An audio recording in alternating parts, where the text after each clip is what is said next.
This podcast is a member of the Place to Be Nation family. Visit us at placetobenation.com, the only place to be in your pop culture world.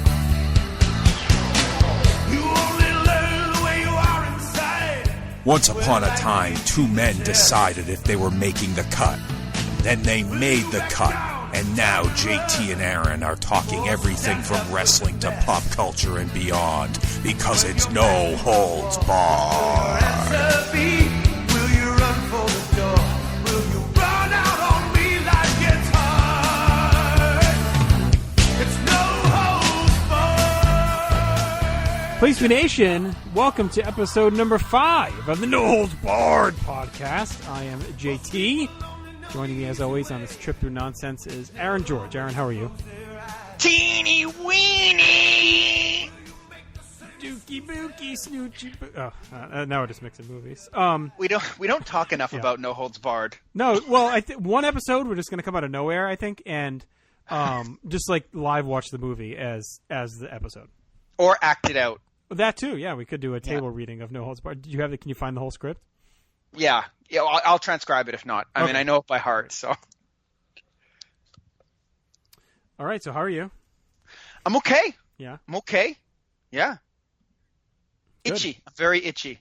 Okay, well, hopefully we can scratch those itches tonight for you. It'd be nice. Yeah. Would you like that? I would love it. I don't know how comfortable I'd be if we did it together, but... Oh. Well, I could just do it for you then.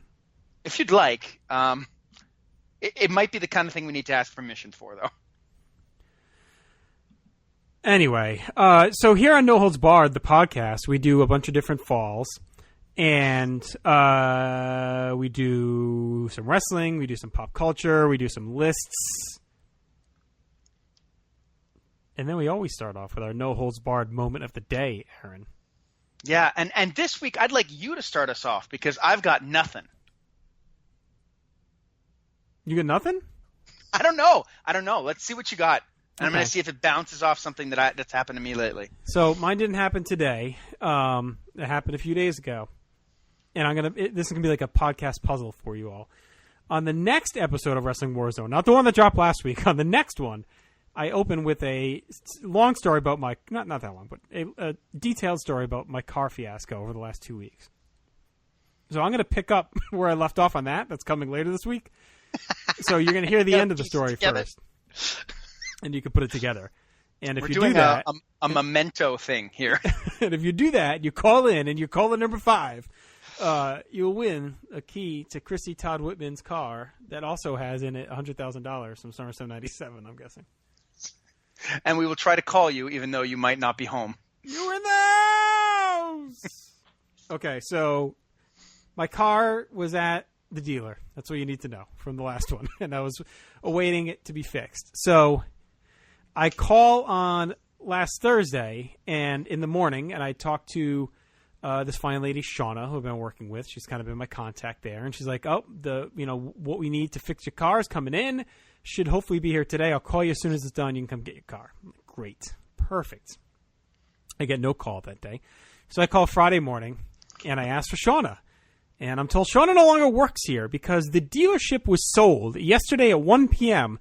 It is under new ownership, and Shauna went with the old owners. Wow. I mean, and if you hear the rest of the story, you're going to be like, what the fuck? Because, everything I've been through with this whole fiasco, and, what are the odds that the day I'm supposed to get the goddamn car back, they sell the dealership? I mean, what the fuck? So the dealership is sold, and so I explain to the girl the situation. I'm like, all right, my car's there. It's supposed to be done. So she puts me on hold for a legit 10 minutes. I'm on hold. She comes back. I'm going to have to call you back. We're going to try and figure this out. I'm like, figure it out. Do you have my car? Have you sold it? Where is it? Where's my goddamn car? Yeah. What are you figuring out? So I'm like, fine. So I'm putting the trust in her. She's going to call me back. 2 hours goes by. I went to the gym, did some work. No call back. So I am fuming at this point. And I tell my wife, I'm like, we're just going to drive over there from the gym. And I call my dad. I'm like, what do you think? Should I go? He's like, just try calling again. So I call again, and it's just endless loop. It's puts me into the hold, and then it's please hold, please hold, please hold. No one picks up. So now I am rip shit. So I load the family in the car at the gym. We drive down to the dealership, and I am fucking ripe. I mean, I stink. I am covered in sweat. I look like a fucking mess. I just, I haven't showered. I'm just disgusting. And I'm just picturing having to walk in there and just like light this place up. So I walk in and it is chaos. People all over the place. So apparently the old dealership finished transferring all their information and just like shut everything down. The internet, the phones, like everything just went down. So they couldn't call anyone back. And, she was just relying on people coming in or just waiting for the phones to go up. So the car wasn't done. And one kid's like, it'll be done in a couple hours. Here's my personal number. Just text me. I went home, texted him 2 hours later. It was ready. I went and picked it up. Now, as you'll hear, most of it is covered, or all of it is covered by Jeep due to an issue. But they also were going to have to reimburse me for the battery because that wasn't like part of the coverage, but they're going to cover it anyway because what happened killed my battery. So I go to pay, and they're like, you can't pay because our systems are all still down. Nothing's up yet. I'm like, okay. So they're like, do you want to leave your credit card? I'm like, no. Do I look like I'm going to leave my fucking credit card with this shit show? Someone I don't know? Right. So they just have like he's like, no, I didn't think so. So they just have like a stack of papers with everyone's phone number that owe them money. So I'm like, all right, like maybe I'll talk to you soon. Who knows? I still haven't gotten a call from them to pay. So anyway, that's the end of my car fiasco. But the no holds barred moment was me, like for that split second, just walking in there, like just like shirt clearly just with sweat stains all over it and just stinking. And just like ready to lose my mind, and then they diffused me quickly, luckily. But it was looking like it was going to get ugly for a minute. Fair enough. So I'll go with something that is about a year anniversary. I know we're reaching back, but why the hell not? Yeah. So I live in an apartment next to there's 4 apartments in it, but we have the ground floor with the backyard. And one night, my wife sends me out for pizza. This was about a year ago, which is why I think it's apropos. Ooh. And I show back up at the house with the pizza, and I'd gotten a Mr. Freeze. Do you guys have Mr. Freeze? Like Mr. Freeze, Freezer Pops. As fun as they are to freeze as they are to eat. No, I meant like Mr. Freeze, the Batman villain. Oh, I don't have one of those. I know who he is, though. Okay, good. Well, I was talking about the Ice Pops. So I went and got some of those for the kids also. As I pull up to the house, there are at least 40 police officers. At your house?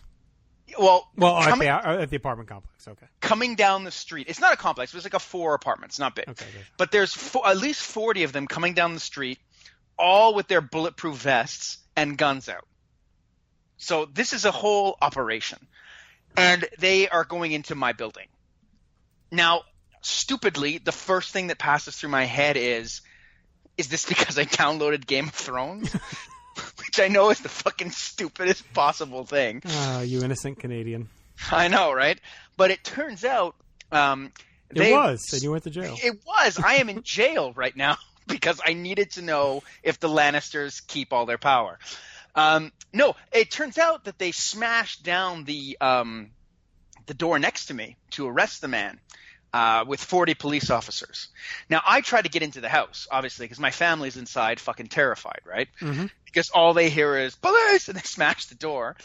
And so the cop, I'm like, hey, can I go into my house? The cop's like, no. And he's like, what apartment do you live in? And I'm nervous, right? Because I'm like, what the fuck is going on? They won't tell me anything. Right. So I tell him the wrong number, but I told him the apartment that they were bashing into. So he, his whole physical demeanor changes, right? I'm like, no, I made a mistake. But my hope, and I don't know why this happened, my whole mission at this point was to get these Mr. Freezes to my kids before they melted. Of all the things to be maybe this guy's about to have a shootout with the cops, but right. These Mr. Freezes are melting. So I'm like, can I just pass them through the window? He's like, you can't pass anything through the window. And I started getting angry with the cop. These things are melting in my hand. They have to go through. So he made me go down to the end of the street, and the Mr. Freezes melted. Mm. The guy was arrested. He had bombs in the house. Oh. Yeah. Well, it's cool they caught him. You know how they caught him? You know what here's the worst part. They had already caught him. So, they were smashing through his house to find stuff, right? Oh, so he wasn't even in there. But they wouldn't tell us that. Right. So we actually left. We went and stayed in a hotel at night. Right. Because they were waiting outside with undercover cars and, And like the guy who lives upstairs from us, or used to live upstairs from us, is a Jamaican guy, and he's like, "I'm not leaving my house, man." This is what they arrested him for. They arrested him for, he's the first person in Canada at least to be arrested for delivering drugs to a prison via a drone. Okay. And an off-duty prison guard caught him. Anyway, that was a year ago, and then we moved into his apartment because they renovated it because he kept it like a pigsty, but now it's nice. And we're moving out because you found a bomb. Well, I'm making my own bombs for a while. You know, I got bombs are unpredictable. So anyway, if you have Mr. Freeze's, if you've ever been in that situation, wait, where are you buying the Mr. Freeze that it's already frozen? Because like if we were to buy those, you would buy them at like they're like liquid, and then you buy them and freeze them. No, they're as fun as they are to freeze as they are to eat.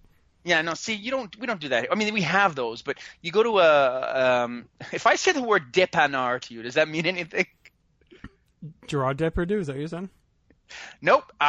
So we have convenience stores here in Quebec are called dépanneurs. Oh. Anyway, so in the same kind of freezer where you'd have popsicles, they have the big long Mr. Freezes. This is a thing. That's why I asked if we had them, because it's a very Quebec thing. And so you buy them there. They're already Are they just frozen. loose? Like you just buy a freezer pop? Yeah, and they're like 50 cents kind of thing. Oh, no, I've never seen that here. Like I've seen like you buy like the box of them and then you freeze them yourself. Yeah, I see so those. You do all the legwork. We work hard here in America. I'm weary of anything that you buy that's not like that should be in a freezer or a fridge usually and is not. Like I don't know if you've ever seen places where they have milk on the shelves. That drives me insane. No, I don't understand what's happening here. No, we don't really have that here. But the freezer pops are just literally like food coloring and water. So I mean, whatever. Yeah, but I don't want to have to go through all that effort. I want it already ready. It's Trump's America. You got to work, buddy. I came back from the States the other day, and I almost bought this because it was so funny. At the duty-free store, they had Donald Trump chocolate bars. Oh, yeah? And my son started freaking out because my 6-year-old, I told him about the potential Space Force, and he's very excited. He's all in on Trump? He's all in on Space Force. I don't know about Trump, but he's very in on the Space Force. Okay. Well, he can join the other idiots. Hey, don't call my son an idiot, all right? I didn't say he was. I said he could join the other ones. Yeah, but when you say join the other, you're implying that they're becoming idiots together. You're right. I was. I know. I understand. He likes the Space Force, so. No, the Space Force. We're all. To shit on it is a good instinct. But then if aliens come, that's right. We'll be protected. Yeah. Especially since this is going to be the greatest Space Force ever. Oh, of course. All right. So why don't we get to our first fall wrestling? Ding ding. And. Yeah. We usually start off with some GWWE Tag Team Project work, and we're going to continue that trend tonight. Which we plan to do. Interestingly enough, a couple days ago, you sent me some teams that we could talk about, and one that we came and settled on was the Hart Foundation. We have the proof that we were going to talk about them tonight. And then earlier today, the sad news broke that Jim Neidhart had a fall in his house and hit his head and passed away, sadly. So we figured, okay, well, we were all going to talk about the Hart Foundation anyway. We'll continue that and talk about him and kind of make it a Neidhart tribute. So we're actually just going to talk Neidhart teams, which we believe the ones that are germane to this project are the Hart Foundation and then the new foundation. Yeah. So Brett and Neidhart and Owen and Neidhart. And we're not going to talk any other teams. We're just going to do them tonight, which is fine because I think the Hart Foundation will probably be quite the discussion. And then the Owen one, too, is interesting because, like we're mentioning, it seems like on the surface it's just like 3 months of 92 or whatever, and that's it. But they also have 94 for the 6 or 7 months of 94 that they team up, and there's some decent stuff in there too. And then I'm not sure. I don't think he did much team stuff in 97. I think him and Brett may have had a match in 97 somewhere. But I don't think I don't think he has any sustained runs in there. I think he's pretty much just muscle and fights every now and then. So, so the main runs we'll be talking about are him and Brett from 85 to 91, and then him and Owen for that 9-month combined run in 92 and 94. So, first stroke, where would you have thought you'd have the Hart Foundation? Well, I mean, now, okay, but there's a couple stages here because I originally, if you were to just ask me the question, I'd probably say somewhere near the top 10. Yep. Okay. But now I've actually gone ahead and at least somewhat tiered everything in groups of 10. So basically I have like 1 to 10, 11 to 20, and then I have the ones that are outside. And I think so far, I mean, it could change, but my instinct is I have the Hart Foundation in the 11 to 20 range. Yeah. Probably closer to 11. I think the Hart Foundation, it's an interesting case because I feel like it's that team where it's exactly what you just described, right? Like the first thought, boom, oh, they're like one of the best, top 3. And then their team is when you start to really match them up against the other top 10 teams, you're right. They start to slide down that ladder a bit. I expect to have them probably in that, maybe a little higher than you. I don't know, 10-ish range, 10 to 12, 8 to 12, somewhere in there, more than like the back end. Oh, it won't be back end. I'm pretty sure it's like it's 10, it's 11, 12. Right. But you never know, right? Yeah, that feels right. Watching back a lot of their stuff, like from the MSGs, like they have real good matches with the Bulldogs, but they kind of top out at real good. You know what I mean? Like, there's not a lot of great in there yet that I've seen. I know they have at least one great one. Is it in Washington, maybe, I think, DC? I feel like there's one like really great one out there with them. But they do have the longevity, obviously, the title reigns. They were the showcase for the division a couple of times. They also were kind of backseated in the division quite a bit. I think part of it had to do with, and Callum McDougall talked about this in his Jim Neidhart obit that he put up on PlayStation.com today. You should read that. Great read. He mentioned, yes, it was. He mentioned a couple times that, Anvil was kind of sacrificed for the Brett singles push attempts that happened in 88 and then again in 89 and then in 91 when they split. And I think that hurts the team a bit too. So you have that happens twice where they kind of try the Brett solo push. And during those times, the Hearts are kind of deprioritized in the division. So really, once they lose the belts to Strikeforce and, all that ends, they're pretty much backseated until they heat back up in late 90. I mean, they still get their blips, right? Like they fight the champs at SummerSlam 89 and there's other stuff in there.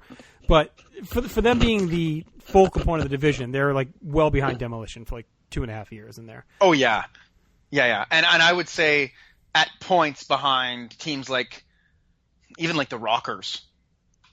Like the Rockers seem to get a bit more shine in the division, but I think it's exactly because that they're trying to go for the Brett singles push. Right. Yeah. Like we're watching all the summer of '88, and he's pretty much solo with like Bad News Brown throughout all that. And they get and it's funny because '88 and '89 kind of mirror each other.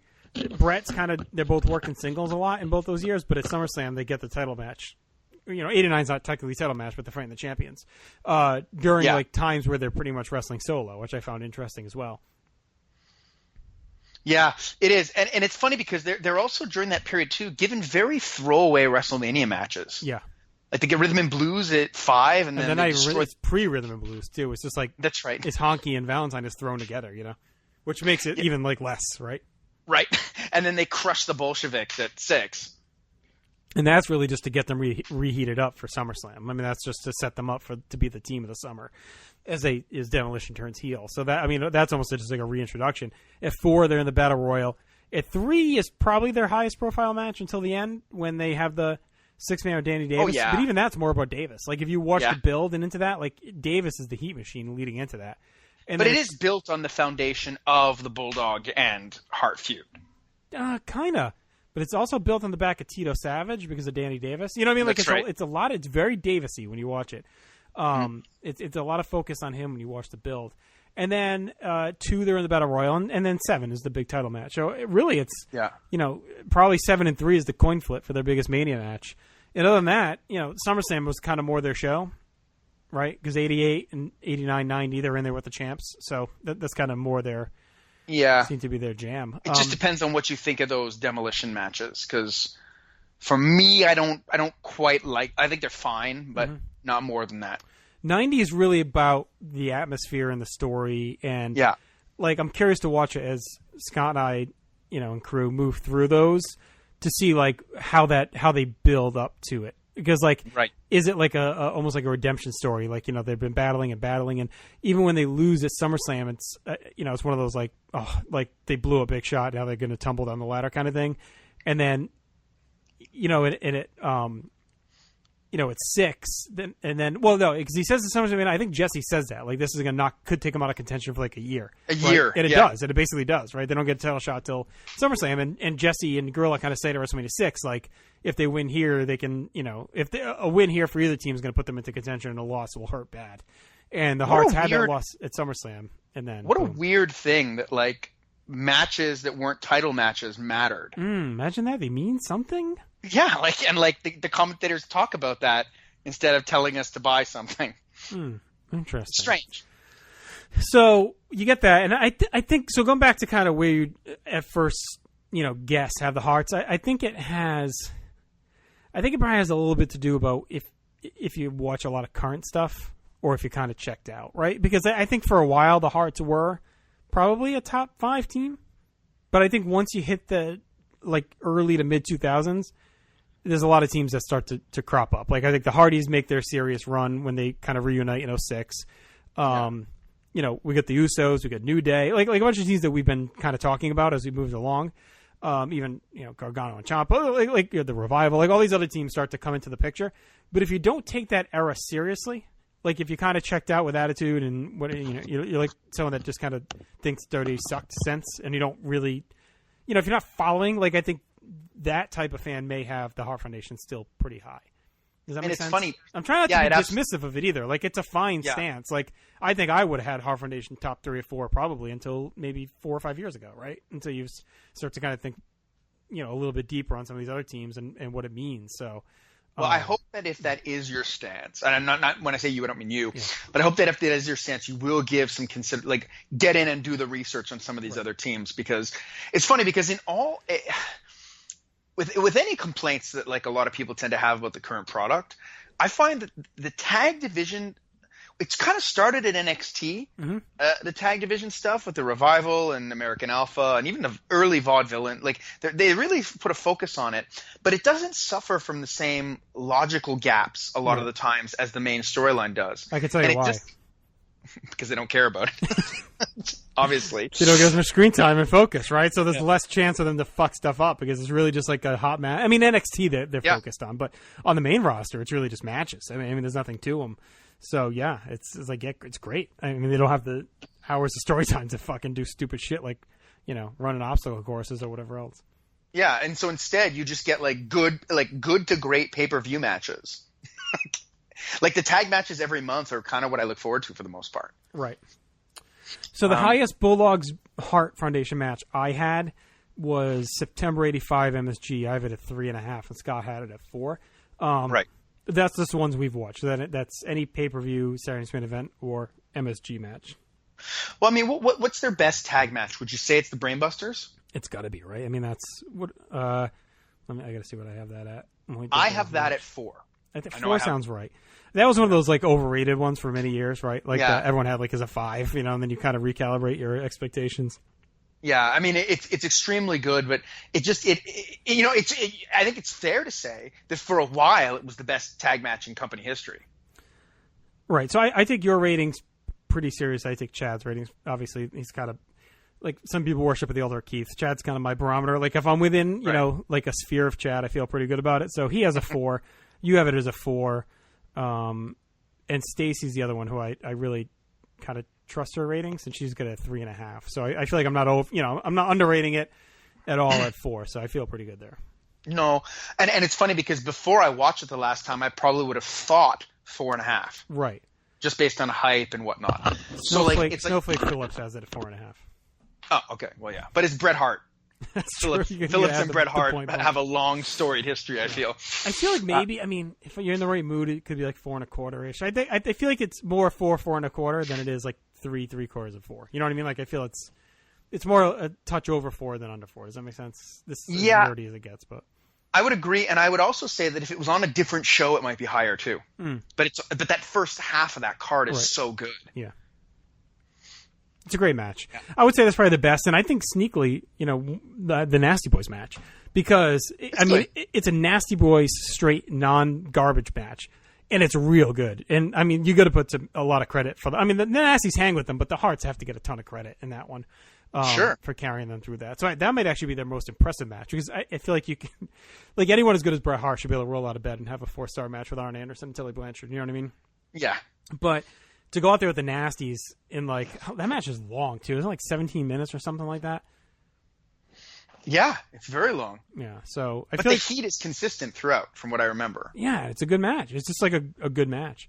It's how long? 12:10. And it's on it's another good match on a really good show. Yeah. Yeah. That's kind of a very underrated WrestleMania, and it's not a low point.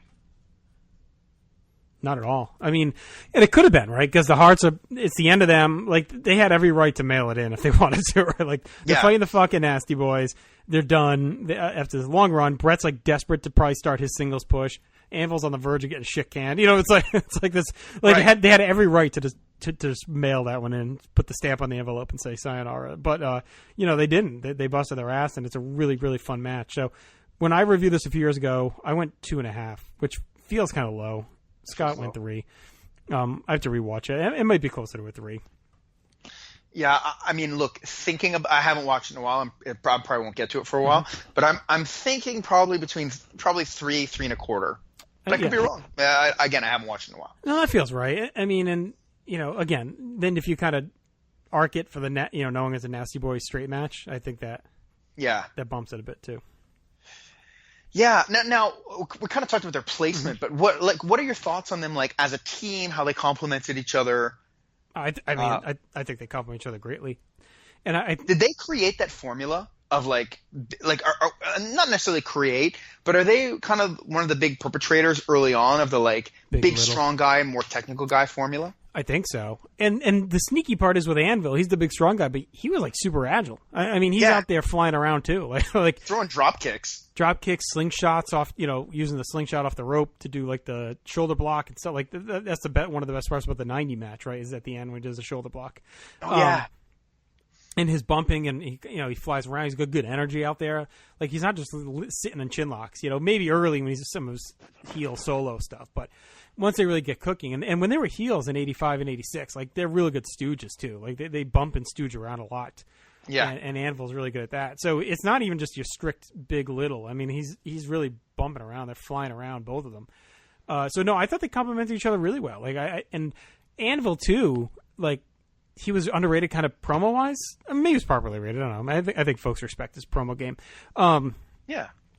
Like, that was a big part of the team too, whereas I thought they cut pretty effective promos. Like, even though it took him a couple of years to not seem lost, like for a while they kind of do this heel trolling thing, which was pretty funny a lot of the time, where they're just kind of like being smarmy, almost like internet smartasses, like in 1986.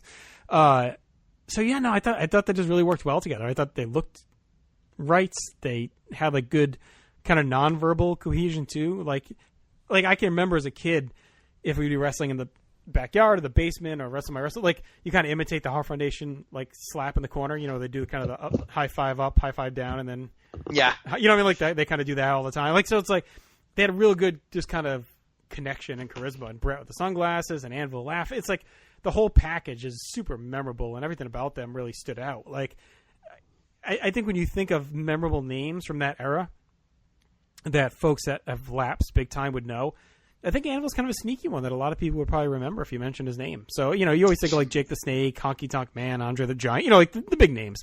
But I think Jim the Anvil, like, you know, it's on the scroll of ESPN right now, like, that he passed away. And I think a lot of people would see that name and just remember it. It's at a time too when, like, it's a gimmick name, but it's not a lame gimmick name. Right. It's not like he's like Chet Chesterfield, you know, or whatever they come up with now. Like, take two popular thing. Apollo Crews is the worst example. Right. Apollo Creed and Terry Crews, right? Like, it just makes him sound that little bit more badass. The Anvil part. Yeah, like, and it's not so over the top. Like, I could, like, say, I liken it to Greg the Hammer Valentine. Yeah. You know, it's just a little adjective that helps. I also really thought that the difference in their energy was really interesting. Mm-hmm. Like, Brett with his smooth, a lot calmer, and then Anvil with his kind of crazed lunacy. Right. And I love when Jim would have to calm down Brett in a promo. Yeah, that was always fun. Calm down. Yeah, and have you ever had a beard long enough to stroke? Sadly not. Because if you have, I would imagine anybody who has who's listened to this has at least done a Jim the Anvil Neidhart in the mirror once. Oh yeah, done the stroke and the laugh. Yeah. Yeah. And of course, the famous one, I believe it starts at 90, right? The two hearts beating as one, Phil Collins. Yeah. Like that was that's one of the more epic promos. So I mean, they are clearly a very memorable team. Are they a touch overrated historically for pure WWF fans? Probably, because like say you did this list for all time tag teams, like beyond just WWF, I don't know, maybe sneak in top 25. You know what I mean? Maybe. But that's not really a fair list for the WWF teams because they've never ever been the focus. No, but even if you did like WWF and then WCW and NWA, you know what I mean? Even if you didn't do like other, I mean, my point is, I think some fans would even have them high on that list, which is where I think the overrated part comes in.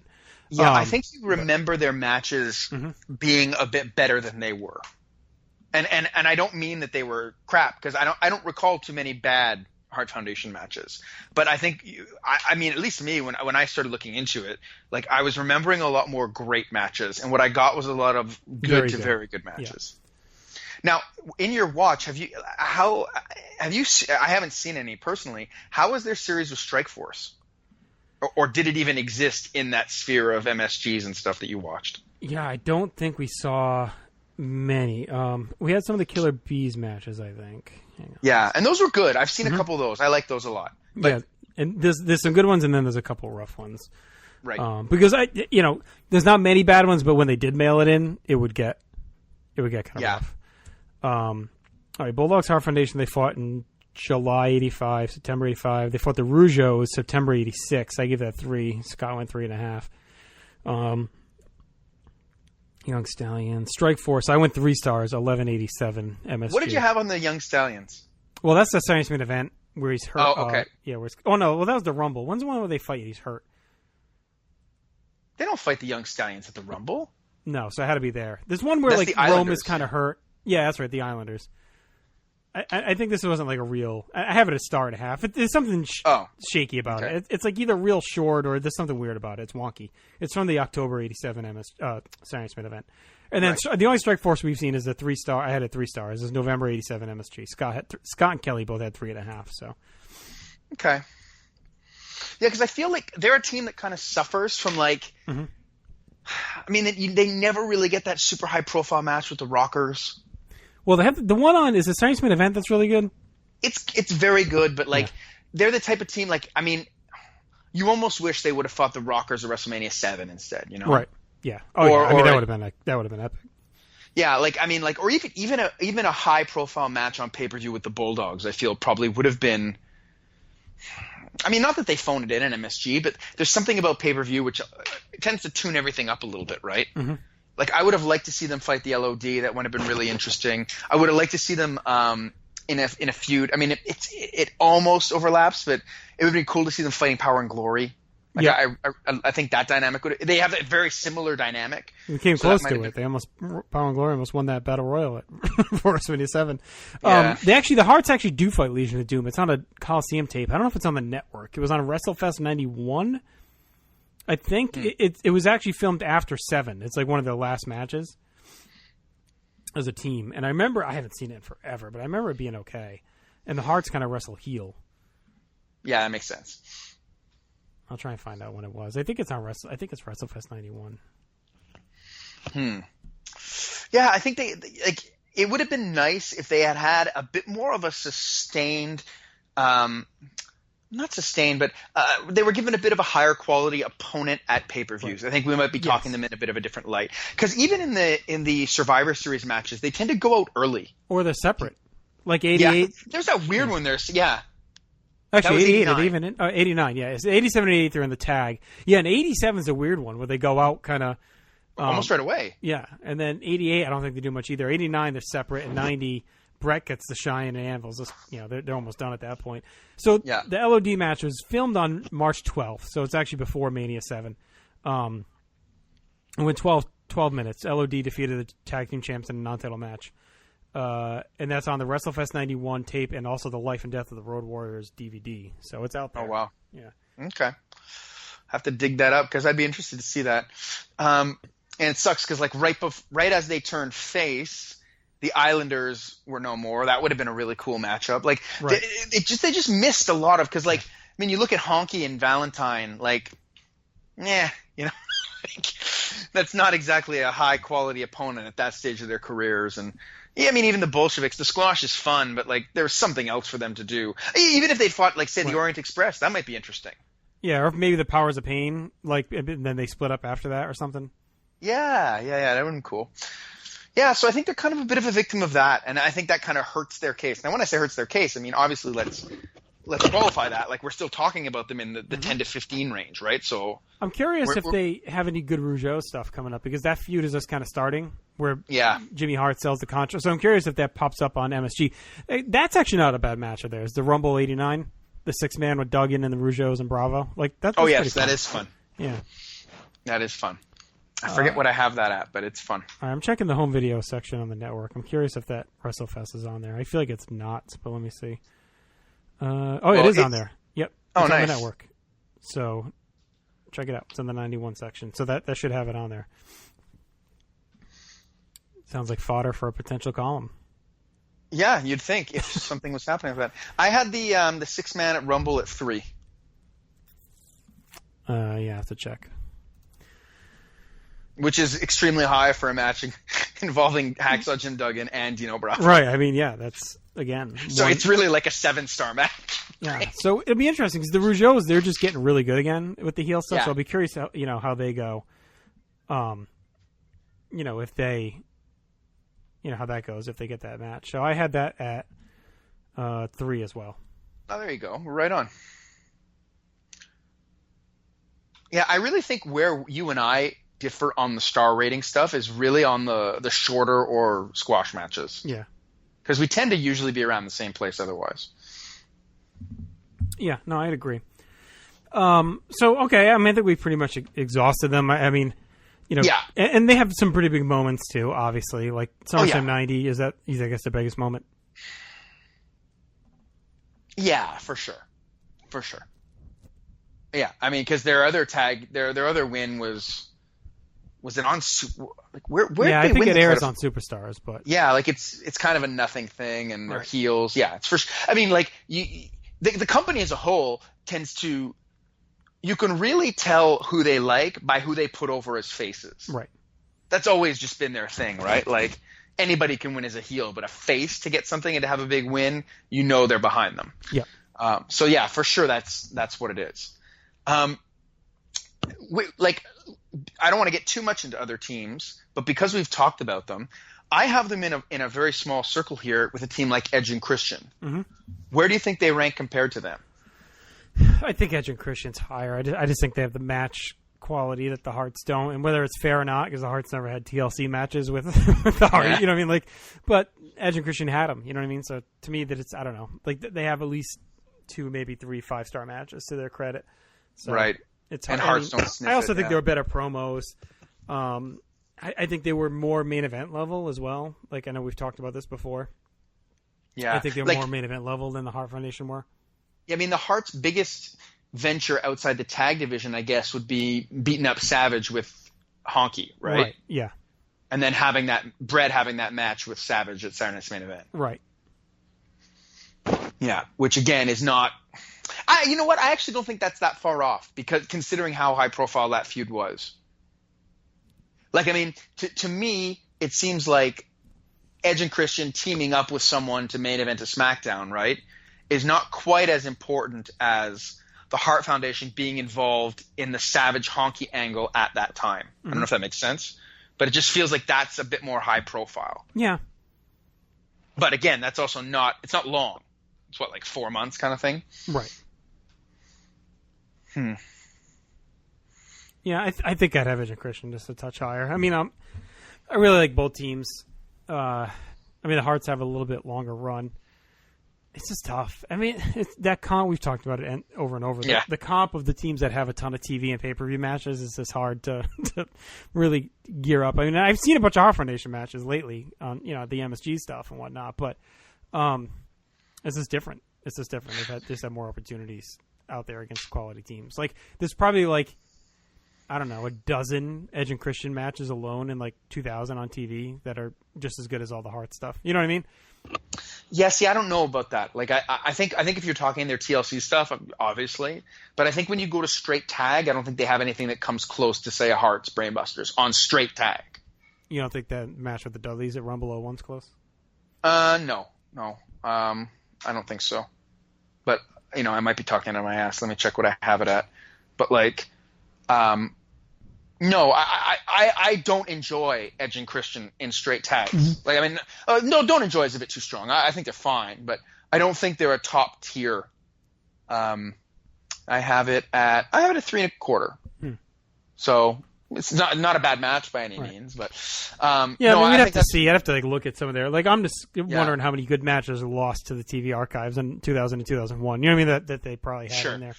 I mean, the other thing, too, is I find with tag teams, there's a bit of a difference with the singles is that, like, I don't want to generalize and say that you've seen one tag match, you've seen them all, right? But I find the variance is not quite as wide as you get with a singles match. Yeah. You get what I mean? Yep. Like, Brett, I mean, you watch Brett as a singles, he's got a very different match with Diesel than he has with Shawn Michaels, than he has with Steve Austin. Like, there's a different style in there. Whereas, like, I find with a lot of teams, you don't have a ton of variance in the style. You have some. Right. So your pool for the project that you really need to delve into doesn't necessarily have to be as big. Yeah, I would agree with that. All right, do you want to just really quickly talk about the New Foundation? I mean, I don't know. Sure. Like, I'm not sure if they'll make the list. Like, their most high-profile match in the first run is the Orient Express at Rumble 92. I don't think there's much more to them beyond that. And that's a good match. Like, that's a fun match. Yeah. I mean, like, they kind of suffer for me for a lot of the things that, like, that Marty Jannetty suffered for as a singles performer, where you start calling it the New Foundation, you start making those callbacks, and it just feels like a little bit of a lesser version of what you had before. Right. Plus, they look kind of dumb in the pants. At least Anvil did anyway. So, last cut through, I had that at 3 stars, the Rumble 92 match. And now I want to see the Raw. Because in 94, they have their Raw match with Bulldog and Brett, which I actually think I ended up being kind of disappointed in. Right. I remember it being better than it ended up being, I think. Hang on, let me try and find it. What the hell is it? Yeah, I haven't watched the Orient Express one in a while. But I would imagine that it's somewhere around the probably around the 3-star range. I have the Raw from November 7th, 94, Brett and Bulldog and Owen and Neidhart at 3 stars as well. So, I mean, those are probably the 2 biggest profile matches, and they both were at 3. So, I mean, that's not bad. That's probably better than a lot of these teams that are thrown together. And then I think they had one match in the tag tournament in 95 before Anvil gets fired, and it ends up being Yoko. And I don't know if there's anything to that, but anyway. So, I mean, fringy maybe. Like, I liked them in 94 as a unit. Like, but it depends how much of that you count as tag stuff. You know what I mean? I probably wouldn't count them as a tag team until after SummerSlam. I think from King of the Ring to SummerSlam, it's still just Owen as a singles with Anvil kind of as his muscle. And then I feel like after that, you get more, tag stuff from them. They're almost more like a unit.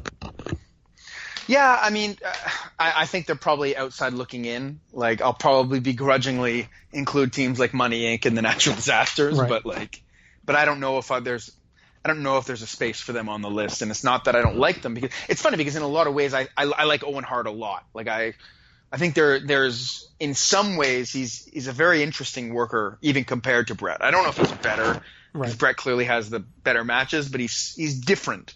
And you'd think that would work really well with the Anvil. Mm-hmm. But again, like, they're just not given the opportunity, really. Right, I think they worked well together, like, especially in the face role. Like, Anvil's kind of like the big brother, and Owen's kind of the, like, coming up, and Anvil's, watching after him and teaching him the ropes, kind of. Like, I kind of like that dynamic.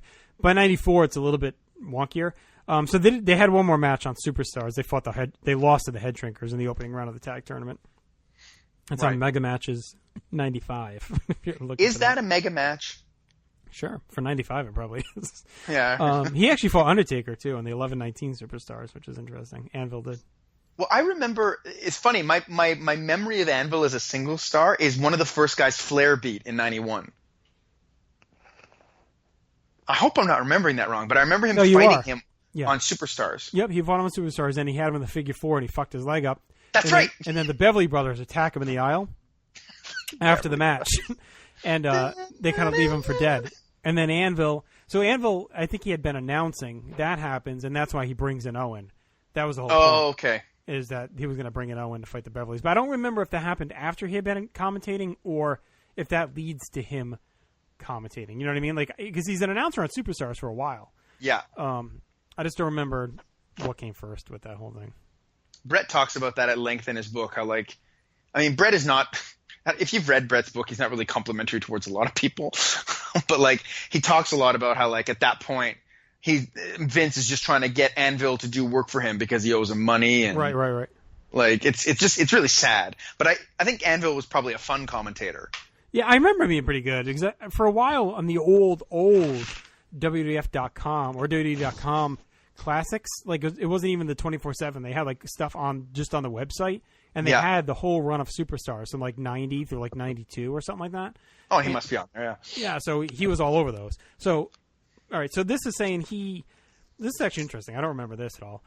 So they lost WrestleMania 7. They split up, but then reunited for a title rematch on the July 29th primetime against the Nasty Boys. They lost by DQ.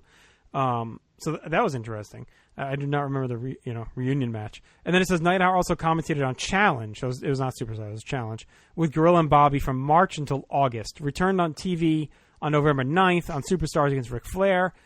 Kept the figure 4 on past the match. While hobbling to the back, he was attacked and further injured by the Beverly Brothers. Replaced at 91 Survivor Series by Sergeant Slaughter.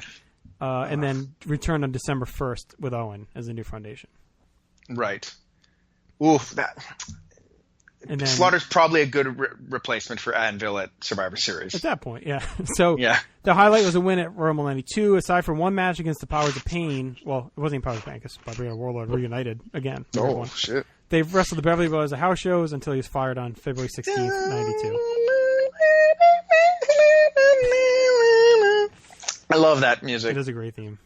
Yeah. I would have had it at my wedding if we had music at the beach. You should have. Why does that have to be at the beach? Well, because we got married on a beach. Okay. But I'll tell you this, my best man and I, we did the rehearsal in the morning, dressed in full Ultimate Warrior gear. There you go. Paint, no shirts. There's actually pictures to prove it. Fucking Canada. All right, why don't we take a break? So obviously, rest in peace, Jim Neidhart. Hopefully we pay some level of tribute indirectly to him tonight. Heart Foundation obviously will rank high. New Foundation, maybe fringe. All right, we'll be back after this segment break. Goodbye. Calm down, Anvil.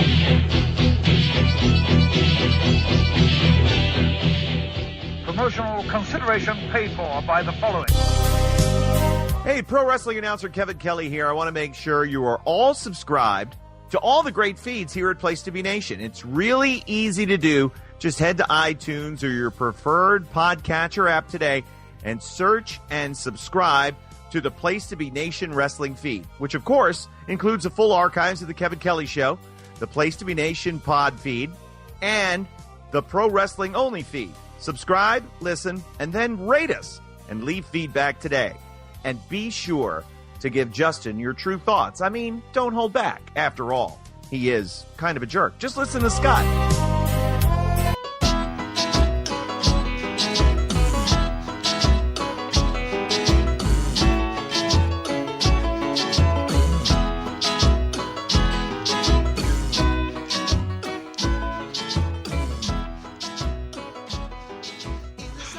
We're getting No Holds Barred here on No Holds Barred, episode 5. Spends a lot of time talking Jim Neidhart, so we're going to mix things up and stay with wrestling. Great. Okay. It is the SummerSlam week, Aaron. The SummerSlam! It's good that we're talking about the Heart Foundation. I'm going to meet you in the SummerSlam. So we're pretty excited about that. I'm going to be at NXT Brooklyn. I will not be at SummerSlam Brooklyn, just NXT. It'll be my third takeover this year. Wow. You're becoming like a little NXT disciple. I guess. I will not be at the fourth one, but I'll be at these 3. Where's the fourth one? Where the fuck is Survivor Series? Is it in... It's not. No, they already did Chicago. I don't remember where the hell it is. It was somewhere I will not be going. I know that. No, you're It's not Toronto, is it? No, that was last year. Mm-hmm. Or 2 years ago. Let's see where it is. It's in. Is it? L.A. Okay, you're not flying out? No. Wow. You, my friend, are not a completionist. Right. Okay, so here we go. Since it is the SummerSlam week, we thought we'd do something the SummerSlam themed. And that thing that we're going to do, as you may have heard before on the Place to Be podcast with me and Scott, you may have heard a version of it on the Dangerous Alliance Wrestling podcast with me and Will. You might have seen it all over the internet with other people doing it. And that is the all-time SummerSlam card. And Aaron, this is interesting because there's been a lot of SummerSlams. Because fucking impossible. That's There's been a lot of SummerSlams. And I know Scott and I haven't done it in a while. So, there'll be a lot of matches extra that we haven't talked about. And I don't know if Will and I ever did SummerSlam. I don't think we got that far into the year. So anyway, we're going to do it tonight. The rules are simple. You must use one match from every card. You can only use each wrestler one time, and you can only use each title one time. Now, question, like, the women's title from 94, is it the same thing as the Raw women's title now? Yeah, I mean... that, for example. Right. Yeah, I think so. Okay. But, like... The Universal title is the Universal title only? Correct. Yes. The World title from, like, 01 is the only... so, like, those... That's a little bit of a loophole around there. Like, the WCW title could be used. The US title... The IC title, like the Raw tag, the SmackDown tag, but the women's title's always kind of in the women's title. You know what I mean? This is kind of retired and brought back, unless you want to say the Diva. I mean, I guess we could do a Divas title, right? Could be its own thing, and then the women's. I'm not title. gonna be putting any of those in there. I know. Well, Stacy's like throwing her computer across the room right now. She already hates you as it is. So. I know, I know.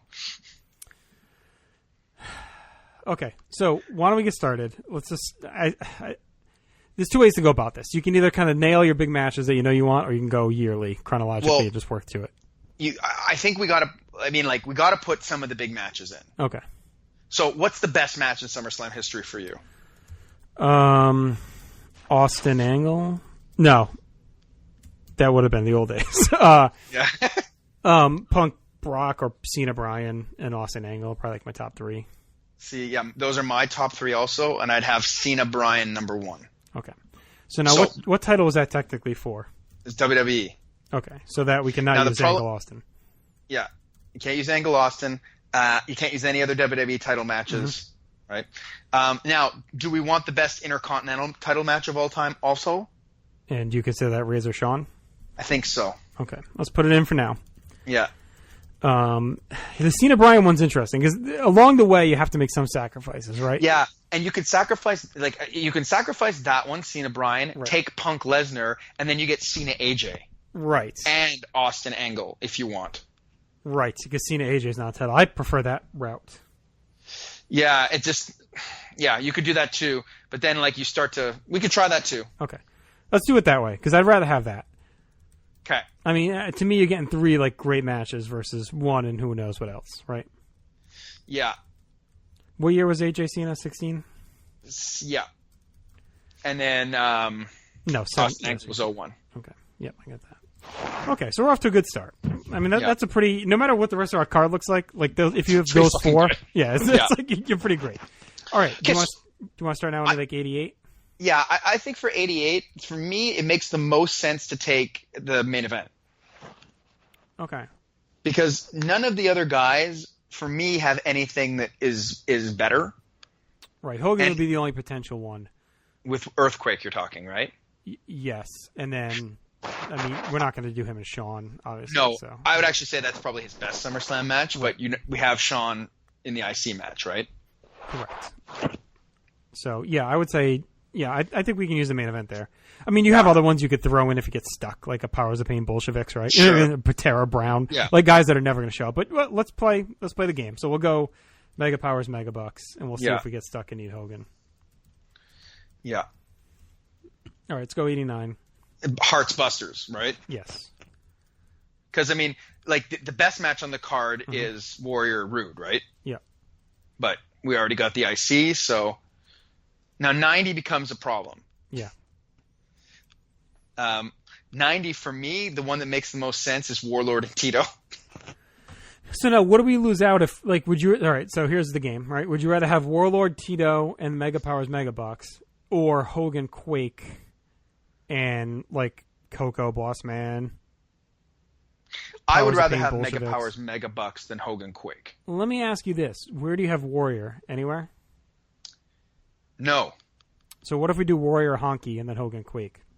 you can't do Warrior Honky I because it's see. Intercontinental. Shit. Okay. Yeah, I would like that. Yeah.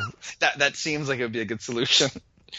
Because Warrior just gets bumped because of Ramon Michaels. Now, unless you take Ramon Michaels off the table, you do Rude Warrior, but then You could do you Michaels, lose Triple Ramon. H. Yeah, but is that better than Ramon Michaels in the ladder match? Yeah. So would you rather have Ramon Michaels, or would you rather have Warrior, Rude, and Michaels, Triple H? I mean, from 02, 02 for me, the best match is Angle and the best match is probably Brock Rock. Right. But we can't take that because Brock is taken and the championship's taken. Then I'd probably want Angle Mysterio, but that's taken because Austin and Angle from 01. Right? So the next best match on that for me would be Michaels Triple H. Yep. So we could do Michaels Triple H from 02, and then we can open up. The IC. Yeah. Right. So we could do. You want to do Warrior, Root? Well, then you lose Heart Foundation Busters. Yeah.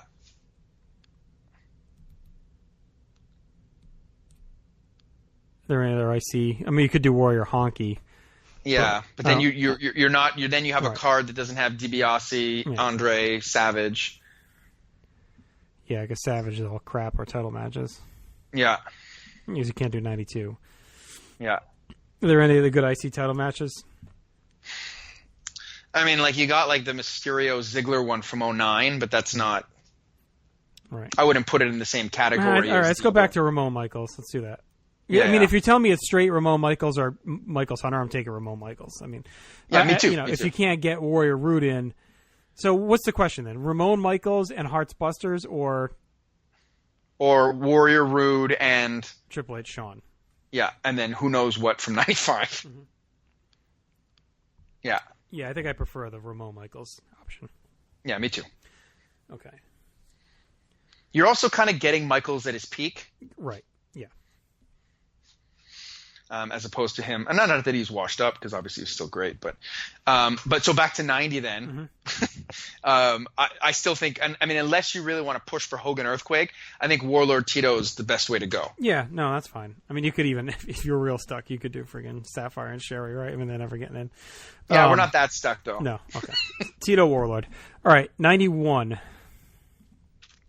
The one that makes sense to me is Boss Man and Mountie. Oh, so we didn't think about Heart Perfect, by the way. No, we didn't. But do you want that instead of Ramon Michaels? Well, that's what I'm saying now. Is that the better path? You get Triple H, Michaels, and Heart Perfect. Oh, no, because we still wouldn't get Warrior Rude then. No. Okay. Yeah, No. I had Heart Perfect 4.5. 4.5. Wow. I haven't watched it in a while. But I certainly have Ramon Michaels higher than it. Well, I have that. But so what's the combo, right? So we have the Brainbusters tag at 4, right? Yeah. So that's 9. And then we have Heart Perfect. I mean, I have it 4.5. I probably have Shawn Triple H at, I think, like 4.5 or 4.25 or something like that. Yeah, I probably got it about 4.5. I probably have it 4.25, 4 around there. Yeah. All right, well, fuck Triple H anyway. All right, let's stick with that. Yeah. Don't let him on the list. All right, so you think Boss Man Mountie?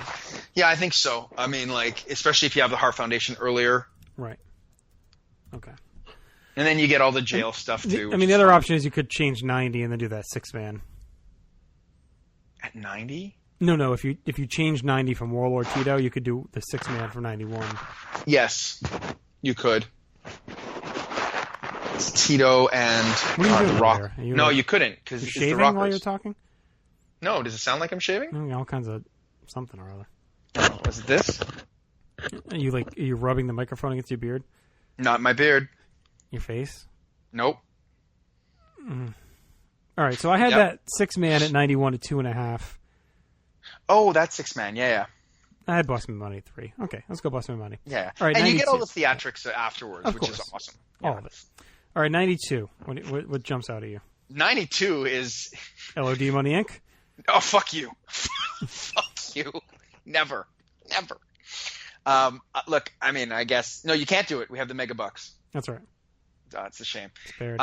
The only thing that makes sense to me is Crush Repo Man. I'll say Virgil Nails.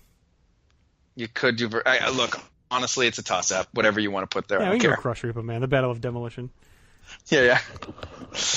Like, it's funny because this kind of project, when I was looking at it earlier, it really ends up exposing like a lot of The undercard. That's it. A lot of how weak some of the cards are Right. once you get past the big matches. Well, it's tough for a card like that where the best matches are title matches for something like this, right? Yes. You're better off with ones. I mean, you do okay with ones that have like the big matches, like that Cena Styles, Punk Lesnar, like with the big matches and have the title involved. Yeah. That's where, that's where like the big those shows benefit. You heard when 95 or 92. I mean, when the best matches are the title matches. All right, 93. Sucks that we can't do the Brett. Yeah, I know. Well, if you move some stuff around, but it's not that good that you want to move it around. Like, Heart Foundation's Brainbuster is better than it, right? I have the Hart versus Doink and Lawler whole shenanigans at 4 1/4. 4 1/4. Good Lord. Well, you're the outlier, buddy, when you look at all these scores. Everyone else is 4 1/4, and you're at 3. Oh, really? Well. So my point is, all right, could we do... So what is it? It would be Michaels Triple H. I feel like we should be marking down this alternate world, but it would be Michaels Triple H. It's impossible. All right, so it would be Michaels versus Triple H, Warrior versus Rude, and Hart versus Lawler Doink. Yeah. All right. So that is the alternative path to Ramon Michaels, Heart Hart's Foundation Brainbusters. Brainbusters. And I guess from 93 you get Steiners and Heavenly Bodies. That's a title match. Yeah. So that's it? You're using your tag titles there? What are the other great tag title matches from SummerSlam? 96 is like the best one. Yeah, that's true. But there's other good stuff on 96. So. No, I mean, I can't think of one jumping off the top of my head. So Yeah. Unless you want to try and use TLC at 2000. It's possible, but then you run into trouble later with some other stuff. Yeah. All right, well, let's plug Steiner's Bodies in for now. Yeah, and well, we can look at the other route too. I mean, what route looks better for you? I don't know. I'm kind of liking the other one now that Hart, Lawler, Doink is in the mix. Yeah, I don't. Because I really like Warrior Rude. I do too. It's my favorite Intercontinental match. All right, let's get best. through 94 and 95, and then we can see where we're at. Okay. Like, I don't know. I don't see what you guys see in the Hart, Lawler, Doink stuff. I just don't. It doesn't click for me for whatever reason. It's fine. I don't hate him. I just. All right, 94. Luger Tatanka. Well, you could do Blaze Nakano. And that's it for the women? Yeah, because when I was looking at the women further down the line where it gets good, all those matches are disappointing, I find. Okay. All right, You let's get do Banks. Blaze Nakano for now. You get Banks and Alexa Bliss last year. You get Charlotte and I want to say Sasha the year before, but it's not that great. All right. Okay. All right, Blaze Bull Nakano at 94. So 95. If we 95, didn't do yeah. that, we could do what, like Kid Hakushi? Yeah, it just depends what you want to do later. Because like the reason why I first had Kid Akushi, but then I really thought long and hard about X-Pac Jarrett from '98. Right. Like, what on 98 are you taking? All right, I'll put Kid Hakushi in our alternate world right now. Yeah. You know what we might want to think about for the Intercontinental as well is Rock Triple H. Right. But I don't know if I'd have it ahead of Michaels, Ramon, or Warrior Rude. Right. No, I wouldn't. Yeah. All right, so 96. Sid Bulldog? Yeah, obviously. Who are you talking to? I mean, the other option is what, Mara Goldust. I mean, we're not going to do that. You could do Taker Mankind. Also, but I would see if you don't do Michael's Michael's Triple H in '97, you could do Mankind Triple H, Right. which is I quite like that match. Yeah, no, me too. Because the other option you could do is '96. You could do Owen and Vega, and '97 do Shamrock and Bulldog, which I like a lot. But Mankind Helmsley's better. Yeah, and I think Sid Bulldog is better than Owen Hart and Vega. I had Owen Vega at 3, Sid Bulldog at 2.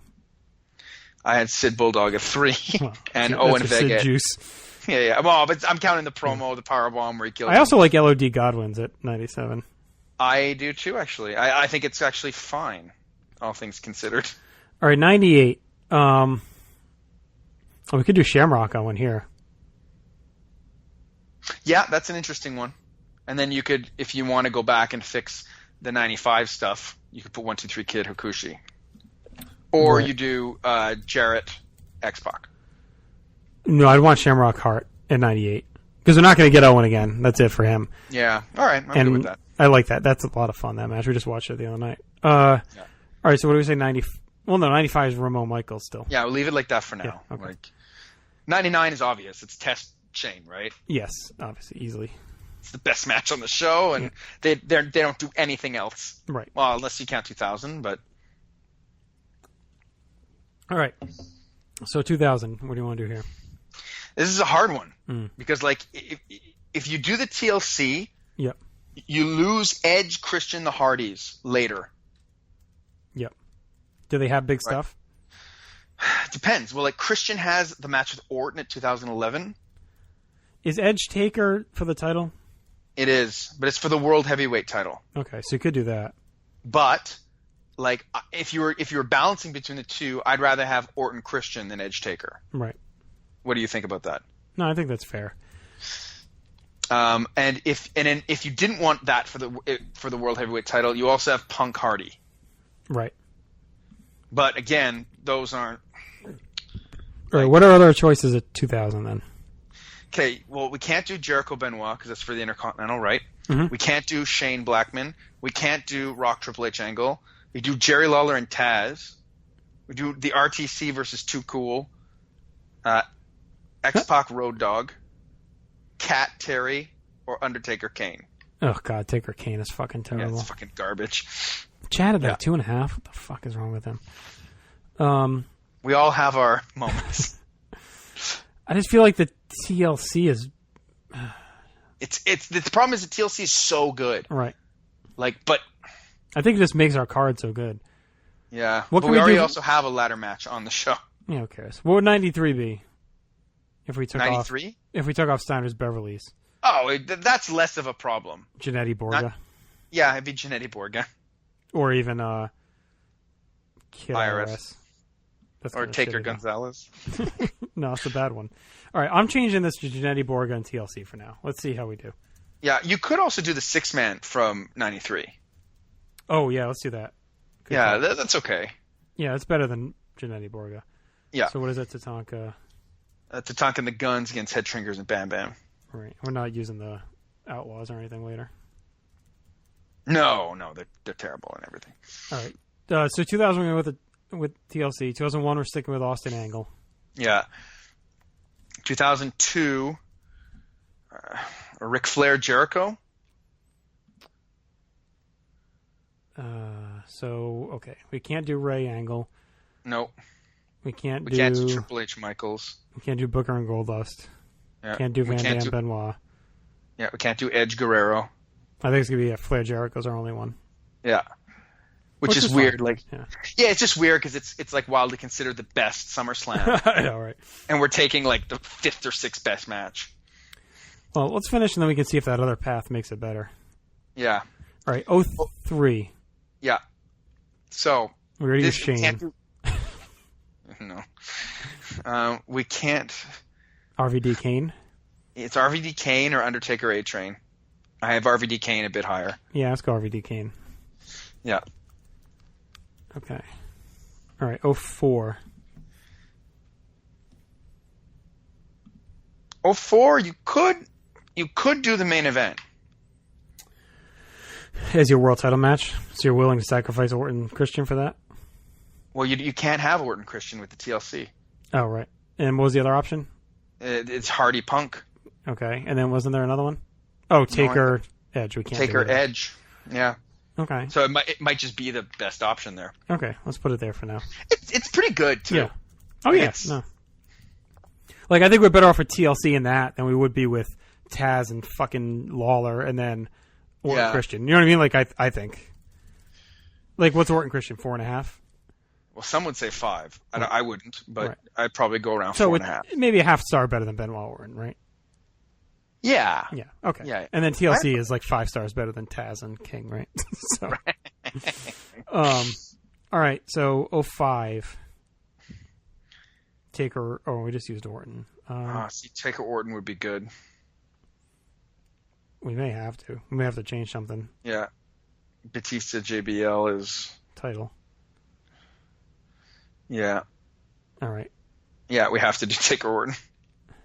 How 04? How about that opening 6-man? Oh, we can't use the Dudleys. No. No, Kane, Matt Hardy. we can't use. We already used Kane. We'd have to. No, and Matt Hardy. You can do Cena Booker. Oh no, we can't do Cena Booker. Maybe stuck. No.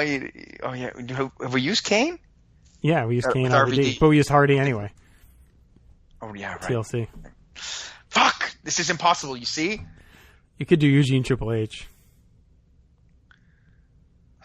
No, Triple H is in the cage match with Mankind. I don't You think could do Undertaker JBL. No, that's it. Then that's your world title match. We already have the WWE title. We're not using that. Oh yeah, that's right. Fuck. I you know what? I associate Undertaker so much with the World Heavyweight title that it. Right. So 05, we literally can't do anything, right? If we use Orton in 04. Right. But Orton is the only one we can use in 04. Right. So, all right. So I think we have to kill TLC. I don't think there's any way around it. Yeah. Or we have to kill Mankind Triple H. We Well, could do. All right. So we could. Okay. Yeah, I guess kill Mankind Triple H. So we could kill that and do LOD Godwins. Right. All right. Let's try that. And then Sure. Triple H, Eugene. I mean, we're shafting Triple H. You should be happy. Why? All right, so Triple H versus Eugene.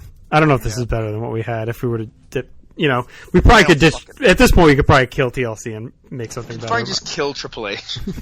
So 05 Orton would then instead. be Orton versus. Undertaker. Yeah. Okay. Which is a good use of Undertaker. Yeah, yeah. He's like the anti-Mr. SummerSlam. Right. All right, and we still have to figure out the world. We're back to needing the world heavyweight title, though. We'll figure that out. Okay. All right. 06. Big Show Sabu. It's probably the safest, right? Yeah, I mean, because like originally I would think Foley Flair, but Flair's already fighting Jericho. Right. Unless you want to go back and take that one out. Well, what's at 02 that we could use? It was nothing else, right? That was our only choice. No, there might have been something. No. Flair, Jericho. That was it. Oh yeah, no, that was it. So yeah. Okay. Sabu Show it is. Was that for the ECW Championship? It was, so we get that on there. All right, 07. Okay. Kane. Oh, we can't use Kane Finley.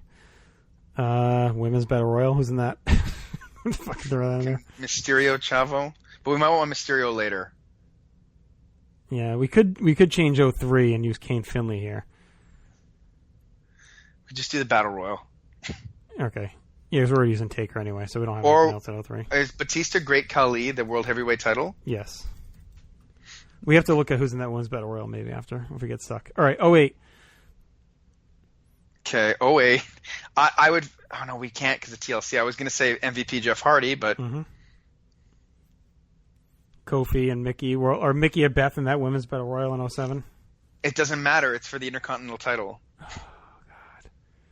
Yeah. I don't know why you wanted to do this. It's awful. I didn't want to do this!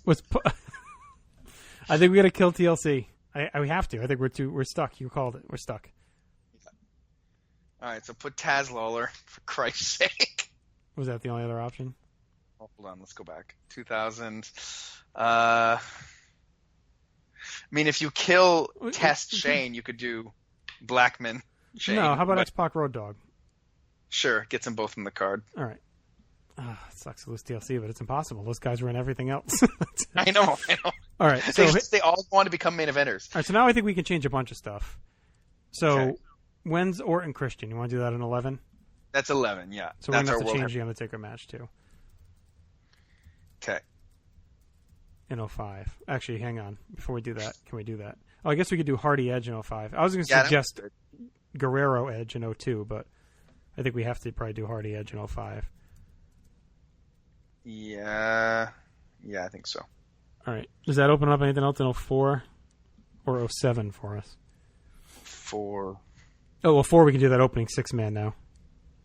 Unless you want to use Ray somewhere else. Well, look, you probably want to use Ray in 2009 or 2010. Okay. Well, what's 09? Is that the IC title, though? 09? Yeah, but is it? Yeah. Yeah, it is, eh? So we're not using that anyway. Yeah. And who's 10? Kane? We'll not do that. No. And 11, he's in that open. Okay, let's just use that opener from 04 then. Okay. It's better than Triple H Eugene. Yeah, and we can do Triple H, somebody else later. 05 Hardy Edge, 06. So if 05, if we could find something else, we could do Edge, Guerrero at 02, and then open up Flair Foley in 06. Yeah. So what are we looking? 05, you said? I don't think we have anything else, though. We could do Mysterio Guerrero in 05. And not do that 6-man. Yeah. But it's another ladder. Well, then again, we scrapped the ladder match. Yeah. All right, so 05 Mysterio Guerrero. Yeah, because we don't have Eddie on there. Yeah, we could do Kane, Matt Hardy in 04. Yeah, let's do that. Because Matt Hardy's not going to come back. Then we got to change 03, though. RVD Kane. Well, there was the other one. La Resistance. It was Undertaker A-Train. There's Undertaker if you want. Yeah, let's do that. This is way worse than having TLC. Yeah. We've added nothing of substance. Well, we added Orton Christian. That's about it so far. Mysterio Guerrero is good. Oh, you're right. That's good. Well, we still have Edge, too, right? We haven't used him. Yeah, but I don't know how we're going to use him. Yeah. What's he in 09? Is he even there? I mean, isn't he hurt? Yeah, he's not even in 09. In 10, is he in the main event at 10? Yeah, which we're not touching anyway. Yeah. Well, 08, if you want, we can do MVP Jeff Hardy now. Okay. Yeah, we definitely made this card way worse. There's no way around it, though. We were stuck. No. Okay, 09. Well, what if can we use something else? Oh, no. I was going to say Hardy Punk, but I forgot we're using the title. Yeah. I mean, you don't have to use that title there. You could... Yeah, like you could... We could do Brian Barrett. Or Sheamus Henry. Yeah, because they're not pracky. Okay, so let's do Sheamus Henry at 11. Yeah. And Hardy Punk at 09. Yeah. Wait, no, we can't do Punk. He's fighting Lesnar at 13. Oh, fuck. Okay, never mind. Yeah. Okay. There's too many of these. It makes no sense. So do we have nothing else in 09? Kane, Khali? 09. MVP Jax. Well, hold on. MVP Jack Swagger is the only thing we could do, but we have to change 08. Well, we could do Triple H Craig Khali at 08. Is that for the title, though? Oh, is it? Fuck, you're right, it is. Mark Henry versus Matt Hardy, but then we have to go back and change 04. It's these fucking Hardys. These Hardys are everywhere. They are everywhere. They eat up all these non-title matches. Look, Jericho and Crime Time, I don't know, they're used too, aren't they? It's the tag title. So actually, we haven't had the tag titles, have we? Yeah, we did the Steiners and the... Yeah, we can't. Oh, no, we took that away. Yeah, we'd have to change 02. We need to do the tag titles, by the way. We're supposed to use every title. We'd have to change 02 and 06 if we did that, though. Is there no tag title at 08? Who does Christian and Storm? So we're not. Oh, we are using Christian. I'll say 02. Could we do Booker and Goldust? Well, look, the tag titles, if you want, you could do 2017. Which one's Cesaro that? and Sheamus against Ambrose and Rollins. Okay, good enough.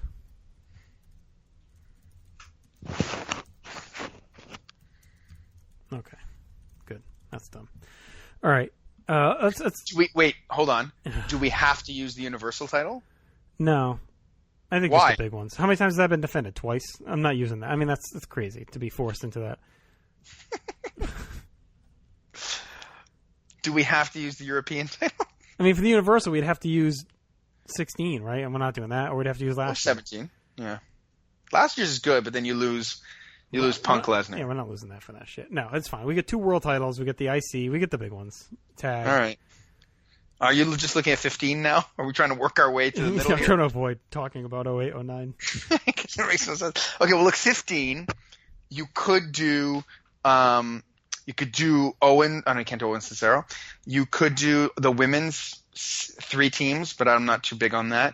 You could do Neville and Stephen Amell against Stardust and Wade Barrett. You could do Ziggler versus Rusev, but I think you're going to need Ziggler earlier. Mm-hmm. Yeah, I think we... There's no other tag matches, titles to use. Can we use New Day? Oh, no, we're using 16. Is there any other tag titles in here anywhere? 14, there's no tag title. I mean, you could use the New Day with the Primetime Players and Matadors and Luchas. Then you got to just find something else from 17. No, because I'm trying to find a way to use Cesaro and Owens at 15. But we'd have to find a tag title match. Well, yeah, you can do the Primetime Players, the New Day, Matadors, and Luchas No, at it's 15. the same show. I'm saying Cesaro. Oh, 15, Owens. okay.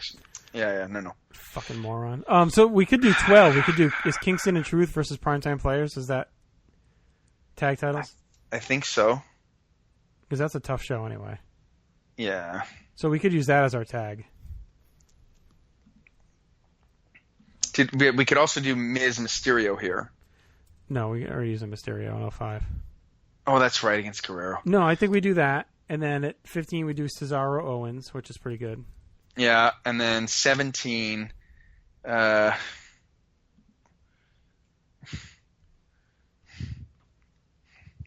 Nakamura and Jinder. That's for the title. It's with the Balor and Wyatt. Yeah, or Naomi and Natalia if you want the modern Right. women's title on there. Sure. I'd rather do Balor and Wyatt, I guess, than... Yeah. Okay. Then again, would I? I don't know. Well, we have the women, 94? We have that title. Yeah. All right, so Balor versus Wyatt. So now what are we at, 14? I mean, how good was that Bar versus Shield match? Is it better than Cesaro Owens? Similar, I think. Oh, I just didn't know if we're better with that tag title in 17 with something else from 15. We'd have to probably do the women from 15. Right, and that's the shitty... I mean, it's not bad, but it's not good either. Or we could do the Neville thing. Yeah, you do have that celebrity thing, which is interesting. All right, so what's better? Neville with the bar match or Balor Wyatt with Cesaro Owens? I would say Neville with the bar match. Okay. Yeah, well, then we lose Kingston Truth. Is there anything else from 12 before we do that? Let's look. We can't do Mysterio. We have Jericho on the card. Yeah, against Flair. Yeah. I think we're stuck. I think we just could use that. Oh, we could do... No, we can't do Kane. Yeah, we have to do it this way. All right, 14. Why don't we do Rusev Jack Swagger for the U.S. title? Yeah, that's fun. Yeah. I like that match. All right, 09 and 10. And then we're done. This fun exercise that we've done. Can't... I think we're Melina Alicia Fox, the iconic match in Divas. 10. Yep. Is that Do for it. the Divas title? Yep. Okay. It is in this, so we could just be done with this.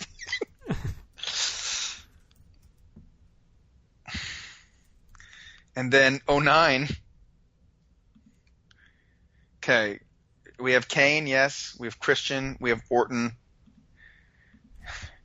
We have Triple H on the card, right? Yeah. No, we don't. We don't have Triple H. Yeah, we do, don't we? No, we don't. Wait, so why do we end up changing LOD? Oh, we can put that back because we didn't make those changes. Yeah. Okay.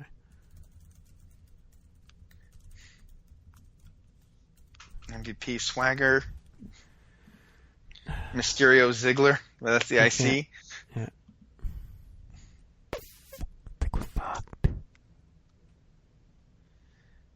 I mean, look. What we'd have to like. Can we do King Kali and change 04? What in 04 could we use? Triple H Eugene? No, he's there. Well, we could do LOD Godwin's Triple H Eugene, and then King Kali. And I think we're stuck otherwise, unless we change 05. Mysterio Guerrero. Yeah. This is just depressing me. Like it's just depressing. There's too many puzzle pieces because then we can't even go back. Because now if we say, well, what if we did Edge and Hardy, then we got to got to redo the whole fucking thing. Yeah, I know. Like it makes no sense. Like, look, who's Mr. SummerSlam? Look, we knew we were gonna have a bunch of crap on the card. All right, yeah, I know, but I didn't realize we have to sacrifice this many good things. Yeah, I know. It's like everything good and pure in the world is gone. Fucking Godwin's and LOD is. We better put that on cage match so that we can sneak on the Great Khali and Kane.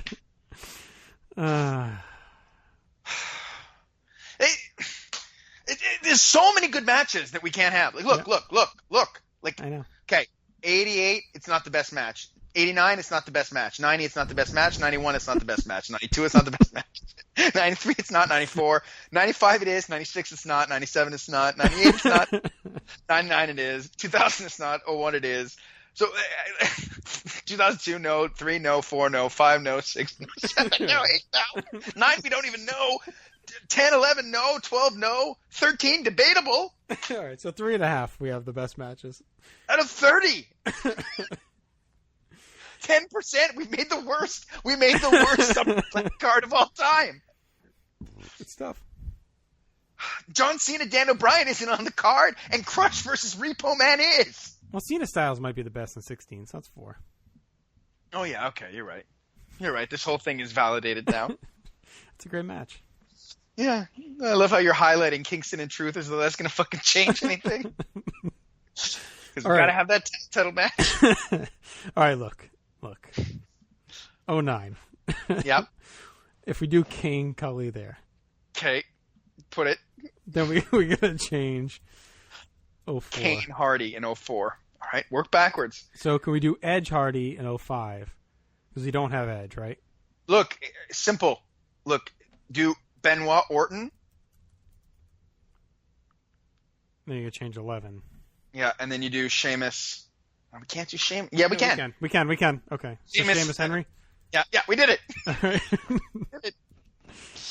That's actually not bad. I think we made it a little bit better now. Because we added Edge and Hardy, which is good. We added Sheamus Henry, which is good. Right? I guess. We cut Rey Mysterio from the card. Well, can we get him in anywhere? 2012, he fights The Miz, but then we don't have a tag match.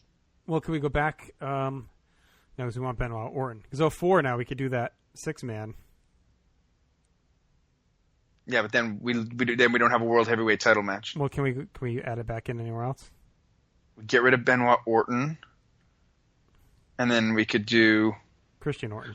Yeah, we do Christian. No, yeah, okay. All right, hang on. Why didn't we think of that before, though? I feel like we're missing something. Because it's so many. We're trying to balance 30 cards. All right. Don't call it the walk heavyweight title. So 11 is Christian Orton. Yeah. And 04, we said we'll do Mysterio. Yeah. London, Dudley, London, Kinnan. All right, that's good. That's a good match. Okay, so let's go over this card. All right, make sure we didn't fuck anything up. 1988, Mega Powers, Mega Bucks. Mm-hmm. Second best match on the card. What's your best? Warrior, Honky. Yeah, it's the best match. I mean, it's the best moment. Or whatever. It's probably the best match. Warrior Honky is perfect. Go on. Not perfect. It's not perfect? What Go on. I'm not here to debate that merit right now. Heart Foundation Brainbusters. Mm-hmm. Second best match on the card? Yeah. Third behind the 6-man. Second. I would say second. Yeah, probably second. Tito Santana Warlord? Best. Yep, obviously. Bossman Mountie? No. Crush Repo? No. Tatanka and the Smoking Guns against the Head Shrinkers and Bam Bam Bigelow? I'm waiting to find out we have like Fatu somewhere in here somewhere else or something. Don't. Shh. There's a difference between Head Shrinker Fatu and Rikishi, all right? Alundra Blaze versus Bull Naka no. Mm-hmm. Ramon Michaels. Okay, but that's a good one.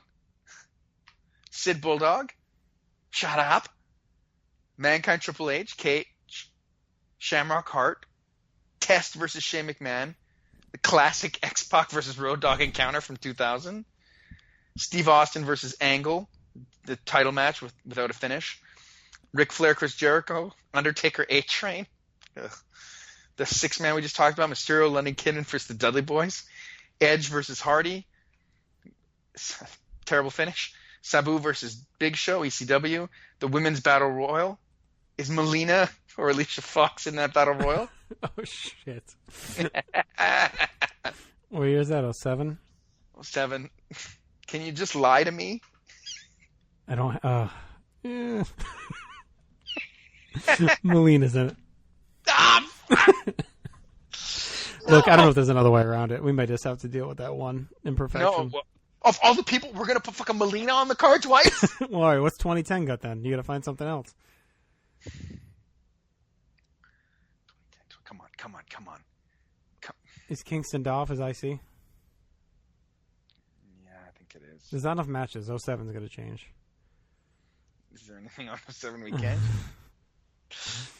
I don't think there is. We could go Mysterio, Chavo, and then change 04 back again. Kane Finley? But we have to... 09. Fuck. Okay, we needed Kane Khali. Can we do MVP Swagger at 09? No, we get MVP Hardy. What else? Anything else at 08?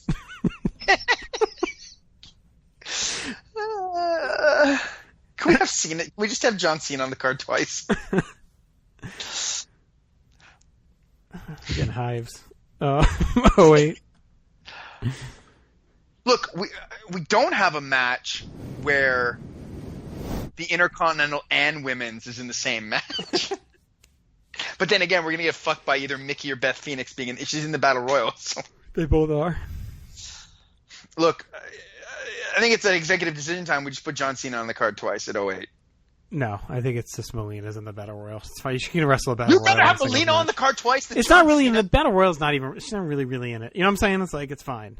You can't have two showcase singles matches. I mean, we'd have to really go back. I mean, I don't even know what we would do. We'd have to do 07. We'd have to do Mysterio. And cheering for Bret Hart to have two matches on the card. Look, we'd have to do Mysterio and what did I say? Chavo at 07. I don't want to do that either. And then 04. I think we'd be stuck with 04, right? We'd have to go back to... Well, we could do Sheamus, Henry, Benoit, Orton. That's the fix. Okay. So Benoit, Orton back to 04. Okay, so Benoit, Orton, Sheamus, Henry. At 11. Okay. How does this fix it? And then Besides Mysterio... just making the card work? No.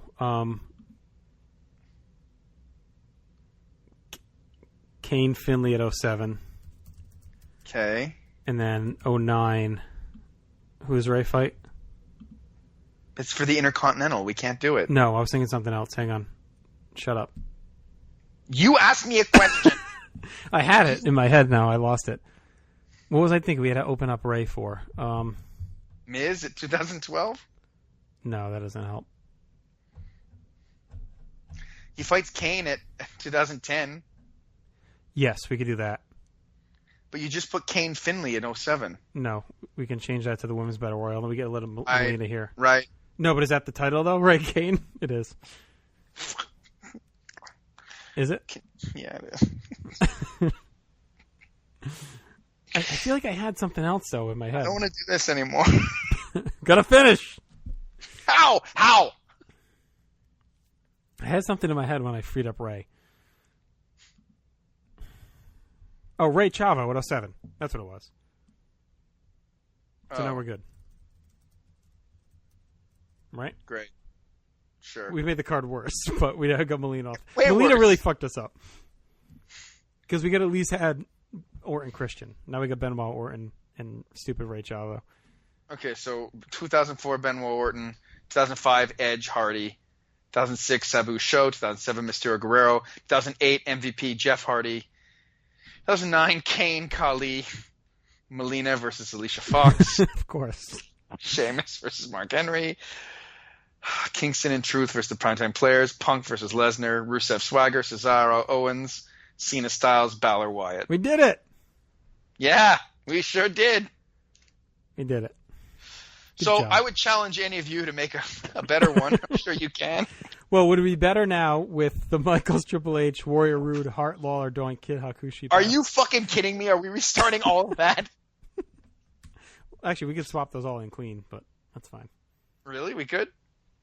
That's kind of funny. Because we don't. No, we'd have to change 97 as well to LOD Godwins. So it would become 89 would become Your Warrior goddamn Rude. LOD Godwins. You're just 89 trying to get it. 89 would become Warrior Rude. 93 would be Brett, Doink, Lawler. 95 would have to change. Wait. We can't have Brett wrestle twice. No, we're taking 89 out. We're making it Warrior Rude. No, in 93. 95, you could do Horowitz, Skip. 2 matches, 2 separate Or opponents. no, Kid Hakushi at 95. All right, so Yeah. here's the alternative path. Warrior Rude at 89.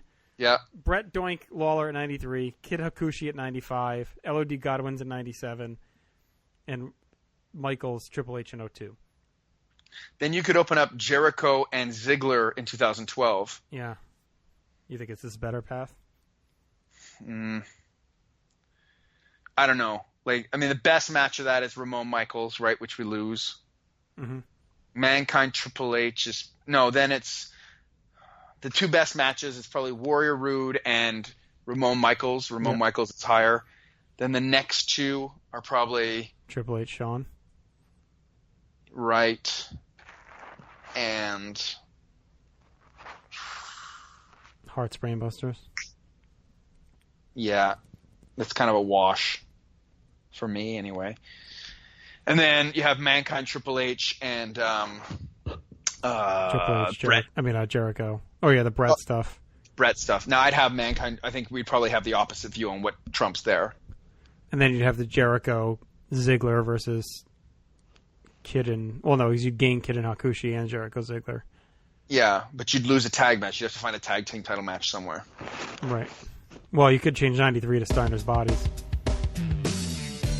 Leave Bret Hart off the card. Oh, right. Forget about that. Greg Phillips is fucking screaming at me right now. We could do National Disasters Beverly Brothers in 92. No, we can't. We can't. All right, that's just We can't and we won't. All right, we'll be back after this. We're done. We've broken our brains. The SummerSlam. It was 1989, my thoughts were short, my hair was long. Caught somewhere between a boy and man. She was 17 and she was far from in between.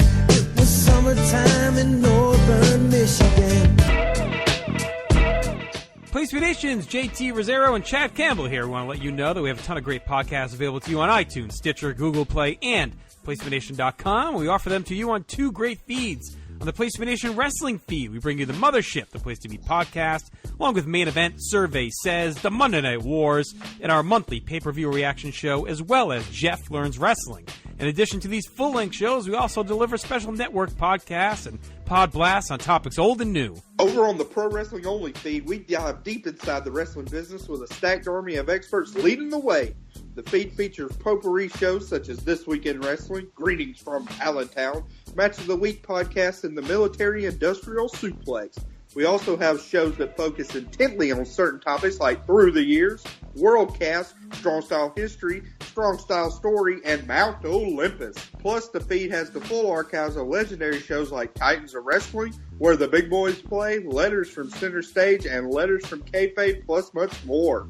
And on our very popular Place to Be Nation Pop podcast feed, we offer such great shows as Talkin' Pop, the Glenn Butler Podcast Hour Spectacular, NBA Team, PTB in Play, Sunday Groove, Breaking Balls, and Lucha Undead. As well as a veritable podcast heaven for comics fans. With the hard-traveling fanboys, Sellers Points, Todd Weber's Conversations, Geek and Sassy, and Marvel Age Podcasts. You can find all of these current shows, plus archives of our past podcasts, including The Kevin Kelly Show, as well by subscribing to both feeds on iTunes. And while there, be sure to rate and leave feedback today. All these shows, plus others, available at PlayStation.com, where we cover pro wrestling, sports, movies, comics, plus in-depth stretch projects, and more. Be sure to support our site by using PlayStation.com/Amazon when doing your online shopping, and download our free PTB Vintage Vault Refresh ebooks via the links on our site. We also want to thank our friends at Boneheads Wing Bar in West Warwick, Rhode Island, and Fall River, Massachusetts, and historyofwrestling.com. Be sure to follow us on Facebook, Twitter, Instagram, and Tumblr as well. PlayStation.com, the only place to be in your pop culture world.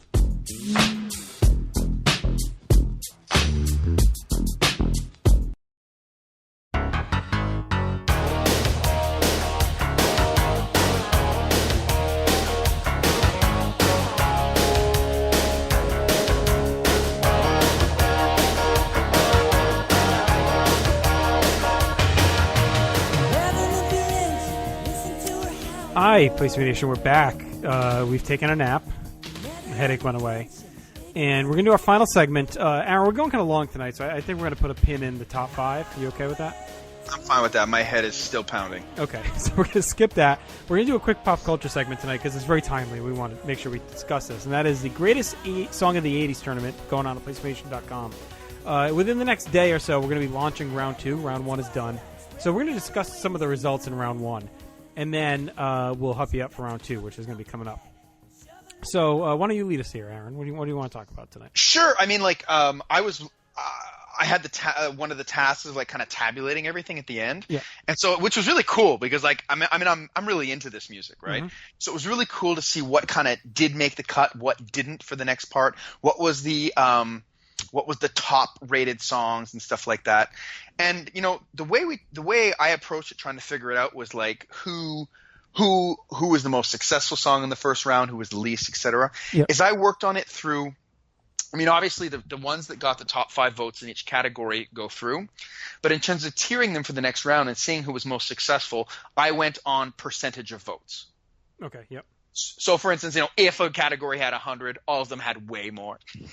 If a category had 100 and they had 90, then they got 90% of the vote, kind of thing, and then I kind of went like that.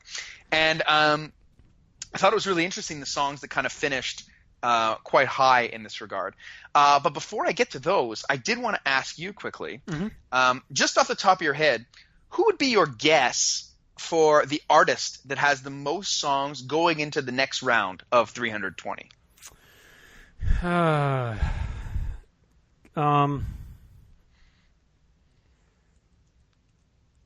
have to kind of know who had a lot of songs, I guess. Yeah. Like, I want to say like Elton John, but I don't know how many he actually had. Guns N' Roses probably have a bunch. Michael Jackson. Elton John has 2 going forward. Okay. Is that high or low compared to like the most? It's mid-range. Okay. Like Guns N' Roses has 5. Yeah. Which is near the top. Michael Jackson has 7, but you still haven't knocked on the one who has the most. And how many is that? 8. 8? Who the fuck had 8? I know, and it's one that like you're gonna kick yourself. It's not Queen, is it? No, Queen only had 3. Okay. It's not my man Kenny Loggins. No. It's not fucking Sadly. Billy Joel, right? We're gonna talk about Billy Joel in a couple minutes. Hall & Oates? Nope. Madonna? It is Madonna. Okay. Madonna has 8 going through. Interesting. Hall & Oates has 5. I didn't calculate Hall & Oates. And another big high one is Prince at 6. Which I thought was really interesting. It's funny you bring up Billy Joel, because one of the through lines for this tournament that I've seen so far is the complete disrespect shown to Billy Joel. I don't know what it is, but like I think only one of his songs got through. I've used the Trump-esque propaganda machine.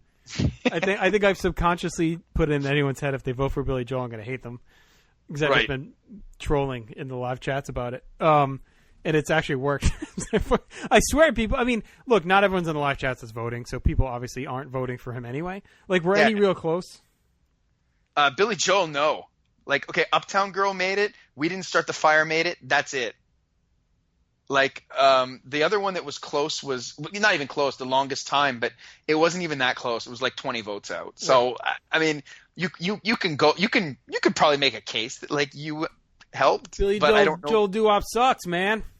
Yeah, like I'm quite surprised. Like, and even I'm like not, Uptown, though, 'cause it's not his best songs. Like, I mean, I think we project Scott was like love of it so much. I would just assume like it's gonna like kill, but I don't think there's like a ton of 80s Billy Joel fans. I don't know. That's just my feeling. So here are the ones that he had in the tournament. So he had Longest Time is out, right? You said? Yeah. Uptown Girl? It's in. We Didn't Start the And Fire. it did well. Uptown Girl, like in its category, got 77% of the vote, which is good. Right. We Didn't Start the Fire is in, right? Yep. A Matter of Trust is like, is that even any good? Nah. Right. So not a shock there. I like Keeping the Faith, but it wasn't going to stand against any major song. And then Tell Her About It is kind of lame. So I mean, I think the two best ones moved on. The Longest Time is probably the only one you could say maybe got a little hosed. Like, look, Uptown Girl finished behind Heaven Is a Place on Earth. That's okay. That doesn't feel right to me. Or it also fell behind 1999, but there was a lot of Prince love in the first round as well. All right, so here's who Longest Time was up against. I Want to Know What Love Is, instant in. Listen to Your Heart, did that make it in? Let me find it. The Longest Time. What group is Longest Time? This is all B. B. And this is before the big Billy Joel rage even started. So right. Can't blame me on this one. So okay. Yeah, Walk This Way. Walk This Way is huge. Hysteria is not a huge song, but it was one of the biggest albums of the 80s. What I Like About You, did that make it? And Listen to Your Heart. Okay. I mean, I don't think there's any huge upset there with Longest Time. I mean, you could maybe say Roxette, but that's a pretty big one. I'm kind of surprised Hysteria is got in. I'm not. The majority of the fucking people at Place to Be Nation are like metalheads. Like they're like huge Def Leppard fans. Like you would think that they're metalheads, but another thing I noticed is that all of the Iron Maiden songs got eliminated. Yeah. But I think Def Leppard's like next. I don't know. I don't know. I feel like Def Leppard and Guns N' Roses like the two of the biggest bands. Pussy metal, fan wise. Def Leppard, like, and I say that with like Def Leppard was the first concert I ever went to, and I love them. Like, but like, it's funny that like you would classify that as a metalhead, but then Iron Maiden comes up with 0. Yeah. Okay. So my point is, metalhead was probably too strong. I think from my knowledge of the people that are likely voting, a lot are Def Leppard and Guns N' Roses fans. So like, it does not surprise me that any Def Leppard song made it in. I don't think there's any song egregiously knocked out Longest Time. So, and then the other Billy Joel songs I think are hit or miss. So I think his two big ones got in, and this one just was in a tough group. Yeah, probably. So I'm ending the myth. I'm calling it a fact that Billy Joel did okay in this tournament. It's not a myth. It's a myth that he was hosed, not fact. Oh, I never said he was hosed. I think it's just interesting that like, because I've seen the hate that you've been spewing. Tell me about it. Tell her about it. It has been going on for the longest time. So the song that for me that had the most successful song in the tournament percentage wise was "Sweet Child of Mine" by Guns N' Roses. Not a surprise. It's not surprising. I'm not happy with it. No? I don't really like. I don't know. I'm not a huge Gun. How are you with Guns N' Roses? I'm not a big Guns N' Roses guy. No, I mean, me neither. Did they get the Step Brothers bump? I think it might have also gotten the Wrestler bump. Right. It's funny we talk about bumps. There's a couple songs that I noticed that seem to benefit from bumps. Like a song like Hearts on Fire, like for sure got the Rocky bump, right? Oh, yeah. It snuck in. 100%. And the other one that I noticed too is Cult of Personality. And not that Cult of Personality is a bad song. I think it's great. But 100% the punk bump. yeah, no shit, right? Like, it's almost got no business So up there. here's AC. This is where Sweet Child of Mine was with. Can't Fight This Feeling. Every Rose Has Its Thorn. Lawyers in Love. What I Am. Dirk Commissar. Ship of Fools. I Love Rock and Roll. Mr. Telephone Man. Gotta Be Someone's Baby. So, I mean, it's an easy top 5. Yeah. But I think the problem is that's a real top-heavy group. Yeah. Like, the crap is crap. You know what I mean? Like, what advanced there? Can't Fight This Feeling obviously moved on, right? Look, the order was Sweet Child of Mine, I Love Rock and Roll, Every Rose Has Its Thorn, Can't Fight This Feeling Anymore, and Gotta Be Somebody's Baby. Wow, After the Fire didn't make it, huh? No. I can't believe Jackson Browne made it. Yeah, it's strange. And it's funny, it made it with like 49% of the vote, too, which isn't even near the bottom. That's what I'm saying. That's such a. I think it's such a disparate group that's why. I think that's why Sweet Child of Mine romped. It was just like an easy click. I mean, there was no debate at all. You know. Yeah, it's very possible. Like, I could see that. I mean, other songs that did really well near the top. Like, there's only 5 songs that got 90% of the vote. It's Sweet Child of Mine, Eye of the Tiger, Living on a Prayer, Take on Me, and Beat It. Yeah, and I think all 5 are legit. At least, I mean, we talked about Eye of the Tiger being a sneaky contender for the whole thing. Yeah. Yeah, I can totally see that because, like, especially when you get down to the next – well, not this stage because this stage when going forward, for those of you who are going to keep voting, you're now voting for 4 songs out of the 10. Right. But then when we get to the next round, when you're voting it against something else, I mean, that opening of Rocky III is maybe the best opening to any movie ever. Right. You know, with the fireworks and that song playing and then the recap in the movies. What I like, too, is, like, you know, like almost at 90% is a song we talked about, Under Pressure, talking about, like, the best song that wouldn't necessarily win. I was quite pleased to see that one go higher. So I'm looking at the top, like, 20, 21 percentage-wise. I don't think anything else is – I don't think any of those are crazy. I'm even going 23, 24, 25, 26. I think Cult of Personality is probably the first one that really comes up that's like, and that's 29. So, I mean, the top 28, I think, are pretty much like some of the top ones you would expect, right? Did any stand out to you? No. Addicted to Love. Yeah. Feels a bit high. How about Rebel Yell? Yeah, but Billy Idol was big. Where is Don't Stop Believing? I keep going over it and... Oh, yeah, I don't see that. It should be there. 52nd. It had 82%. So what was that up against? Let's see. That's Group AM. Well, so you had Man in the Mirror, Hungry Like the Wolf, Rome, Since You're Gone, Wild Wild West, Strange Love, Don't Stop Believing, We Didn't Start the Fire, Fame, and A Matter of Trust.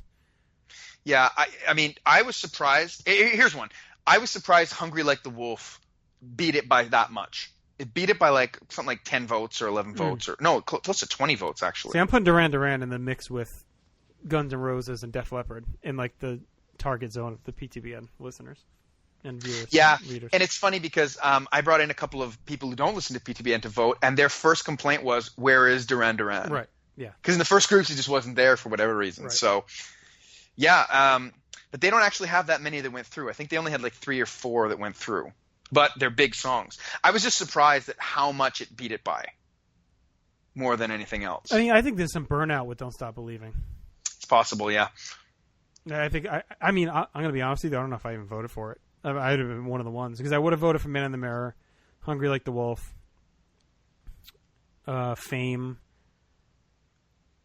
I probably did. You had to have voted. Yeah. If you didn't vote for it, you're just wrong. Right. No, I probably did, but I could see the burnout on that song for sure. If someone's just like, I can't even fucking listen to it anymore. It's like, this has been everywhere. Yeah, I mean, also, too, like, this ranking of percentages, too, it's all relative to who they were against. Correct. Yeah. So, here's some songs that just made the cut. Okay. So, Back in the High Life by Steen Winwood. Yes.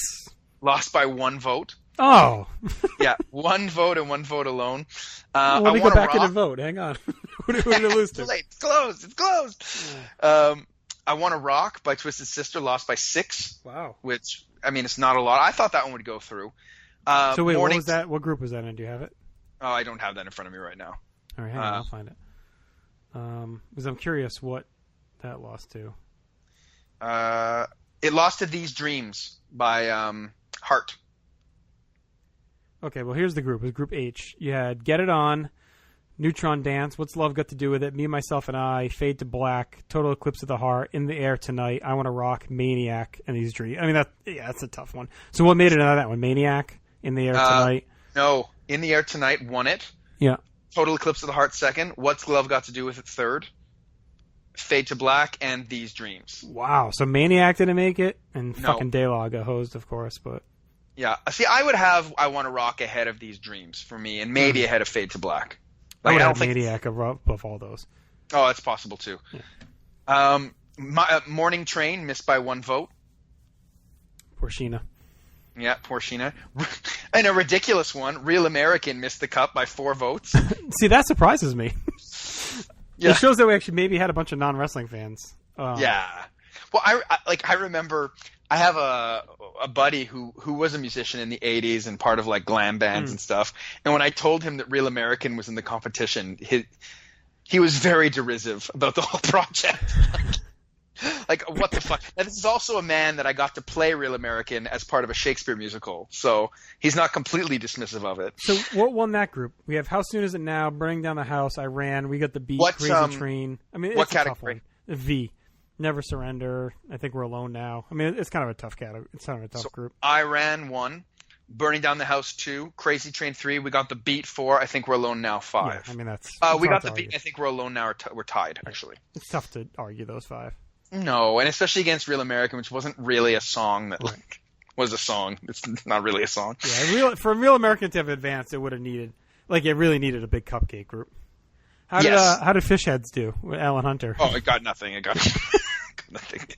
I Want to Break Free by Queen, missed by 4 votes, which isn't a lot. And then in the same group, that I think it was Hangin' Tough beat. Hangin' Tough beat Modern Love by David Bowie by 4 votes, and Dirty Diana by Michael Jackson by 5. It didn't shock me. New Kids moved on. No, but it was the only one that moved on. Yeah. A View to a Kill from Duran Duran lost out by 4 votes. It Takes Two lost by 3. And lost by 4 votes to That's All by Genesis. I'm okay with that. That's all a good song. Yeah, I mean, like, those were the closest ones. Like, to me, the ones that kind of fell out of contention that I thought were interesting, I thought Oh Sherry getting eliminated was interesting. That's a really good one. We talked about last time, like, Don't Change. There's no love for Skid Row on this list. Youth Gone Wild and 18 in Life got kicked out.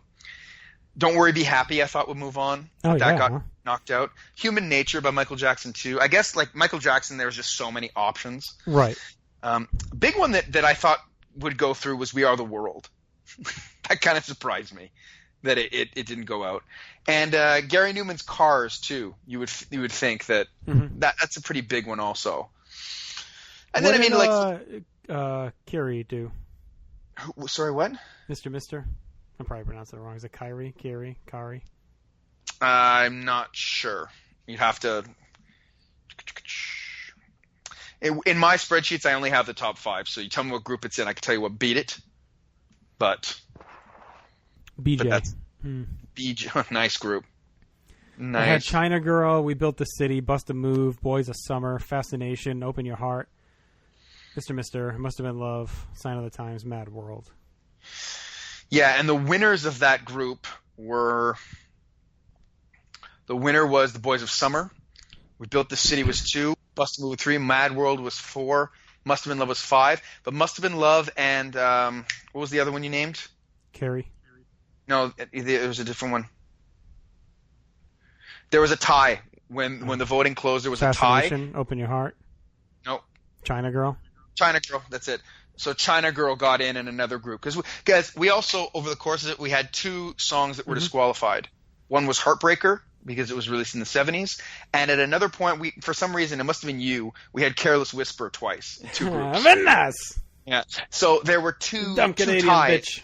Bitch. There were 2 ties, and one of them was China Girl. So that went up for that one. So yeah, like I thought it was a really interesting first round. I thought it was a lot of fun, and like it was cool what made it, what didn't. And the next groups coming up should be interesting too. Like we tried to tier it so that none of the strongest songs are together, but Right. you know how that works. The song that got the worst percentage wise was "Heaven" by Warrant, which was 35%. And that advanced? Yeah, it advanced. That was the worst one. So it was for sure in a weak group. Right. Yeah, that's kind of shitty. Even a song like "Fame" is pretty low, and like it's funny because now even in these bottom groups, like now we've kind of cleared out any of the obscure songs. Right. Oh yeah. Now it's just the known. I mean, you could argue all 320 of these are like, at some level of contention for like a really good to great 80 song, right? You know what I mean? Like, yeah. There's not many on this list that you would say, what the fuck is this doing in like the next round? Like not that many really. No, you've for sure heard them. Right. Like, I mean, hopefully you heard them all because you listened to them all before you vote. Mm-hmm. But yeah, like, I mean, even if I just look at number 241 to 243, and it's like Black Velvet, Do They Know It's Christmas, Cruel Right. Summer, like these are huge songs. So, So yeah, I hope everybody keeps voting. Keep it going. I can't wait to see what the upsets of this one are going to be. Who's going to really take it in this one, and who's gonna be the top team coming out? Top song coming out.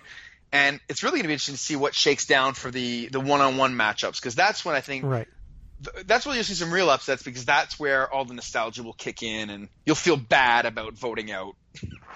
Right. So that'll be the 128 that make it out of this round will be ranked into a tournament, and we'll be seeding them, right? So we're not going to do random. So it'll be based on probably percentage of votes for the next round. Yeah. Well, this also wasn't this round here also wasn't random. Oh no, like, right. I seeded them by percentage. So like Sweet Child of Mine, which is had the most, is in with Warrant. Right. Okay. And et cetera, et cetera, et cetera. So. Okay.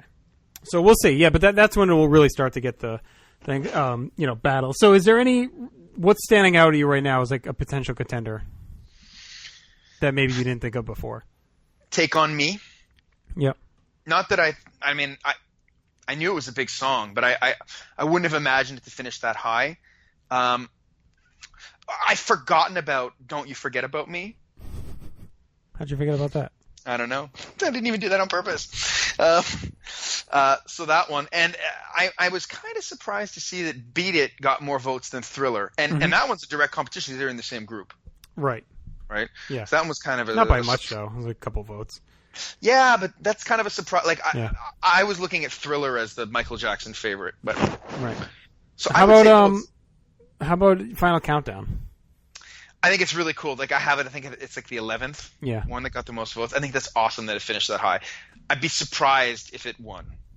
But at this point, when songs like Take On Me, Hungry Like the Wolf, Under Pressure are in the top 10, that's to me that's already surprising. Are you surprised Toto is at 21? Africa?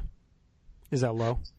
No, that feels right. Like when you told me last time that like you had a friend that was like Africa's going to win, that felt surprising. For me. Give me a dark horse from like the middle, like the 100 range. You know what I mean? Like the 100 to 200 range. Like that real mid-tier. Is there any potential one that could sneak in and be like a troublemaker?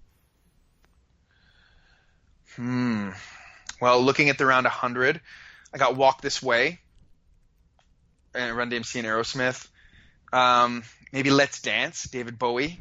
I got one at 168. What is it? I'm still standing by Elton John. It got a lot of votes, even though the percentage it was in the first group. It also like was kind of talked about a lot, like amongst our group. You know what I mean? Like as a like kind of underrated song. It's also heavily featured in Sing, which is kind of like made it make a comeback, I think, in a way. That right. So like I don't want to count it out. Like if it got in the right group and then all of a sudden got a like favorable draw, like if it's in the 139 range and say it washes out and it's in the middle. Like it could catch a fire in a couple rounds if it catches like other songs that are kind of around the sime level. It's kind of like a sneaky dark horse to me.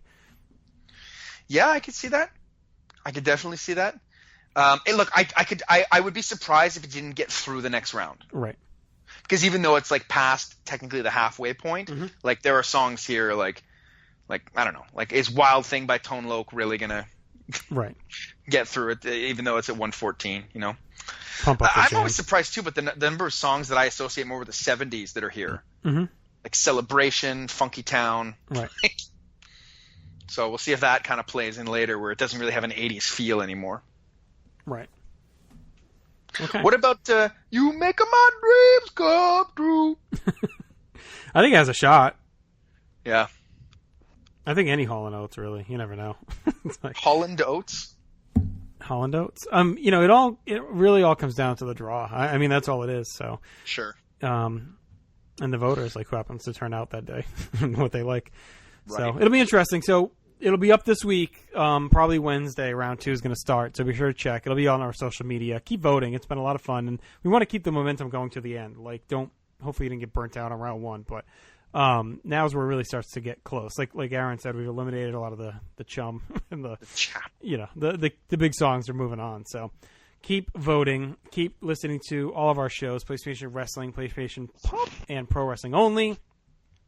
Be a new episode of the Place to Be podcast and Wrestling Warzone coming this week as well. Last week, a new Wrestling Warzone dropped looking at the Go Home Nitro for Halloween Havoc with the infamous Yeti breaking out of the ice. And the Yeti! Check that out. There was a new main event last week, as well as we did a pop blast on the pop feed looking at Season 2 of Glow. That was me, Tim Capel, and Jen Smith. Check that out. And speaking of Jennifer, she also did her debut episode of Freak Out Drive-In with Scott Criscolo looking at Halloween. They live watched that. It's a good listen if you're in the mood on the pop feed as well. Anything you want to plug? I mean, we're going to have a new Seinfeld probably coming out this week. Yeah, hopefully. And just keep checking out on the horizon. There's might be some new stuff coming soon, and keep voting in the tournament more than anything else. And every Wednesday there'll be another piece as well. Check out Stacy's Divas Deep Dive as she has her next installment coming this week. So that's been a great series as well. All right, we're out. We've been No Holds Barred. We're skipping the top 5 like we said. Do you have a No Holds or celebration moment? Sure. What do you got? Do you have one? Yeah. It was completing that SummerSlam card. You know what? That'll be mine too for this week. Okay, very good. All right, we'll be back sometime soon. Hopefully you enjoyed this. Enjoy the SummerSlam. We'll talk to you soon. You've been Dookied. I did not enjoy the SummerSlam. My heart is old, it holds my memories. My body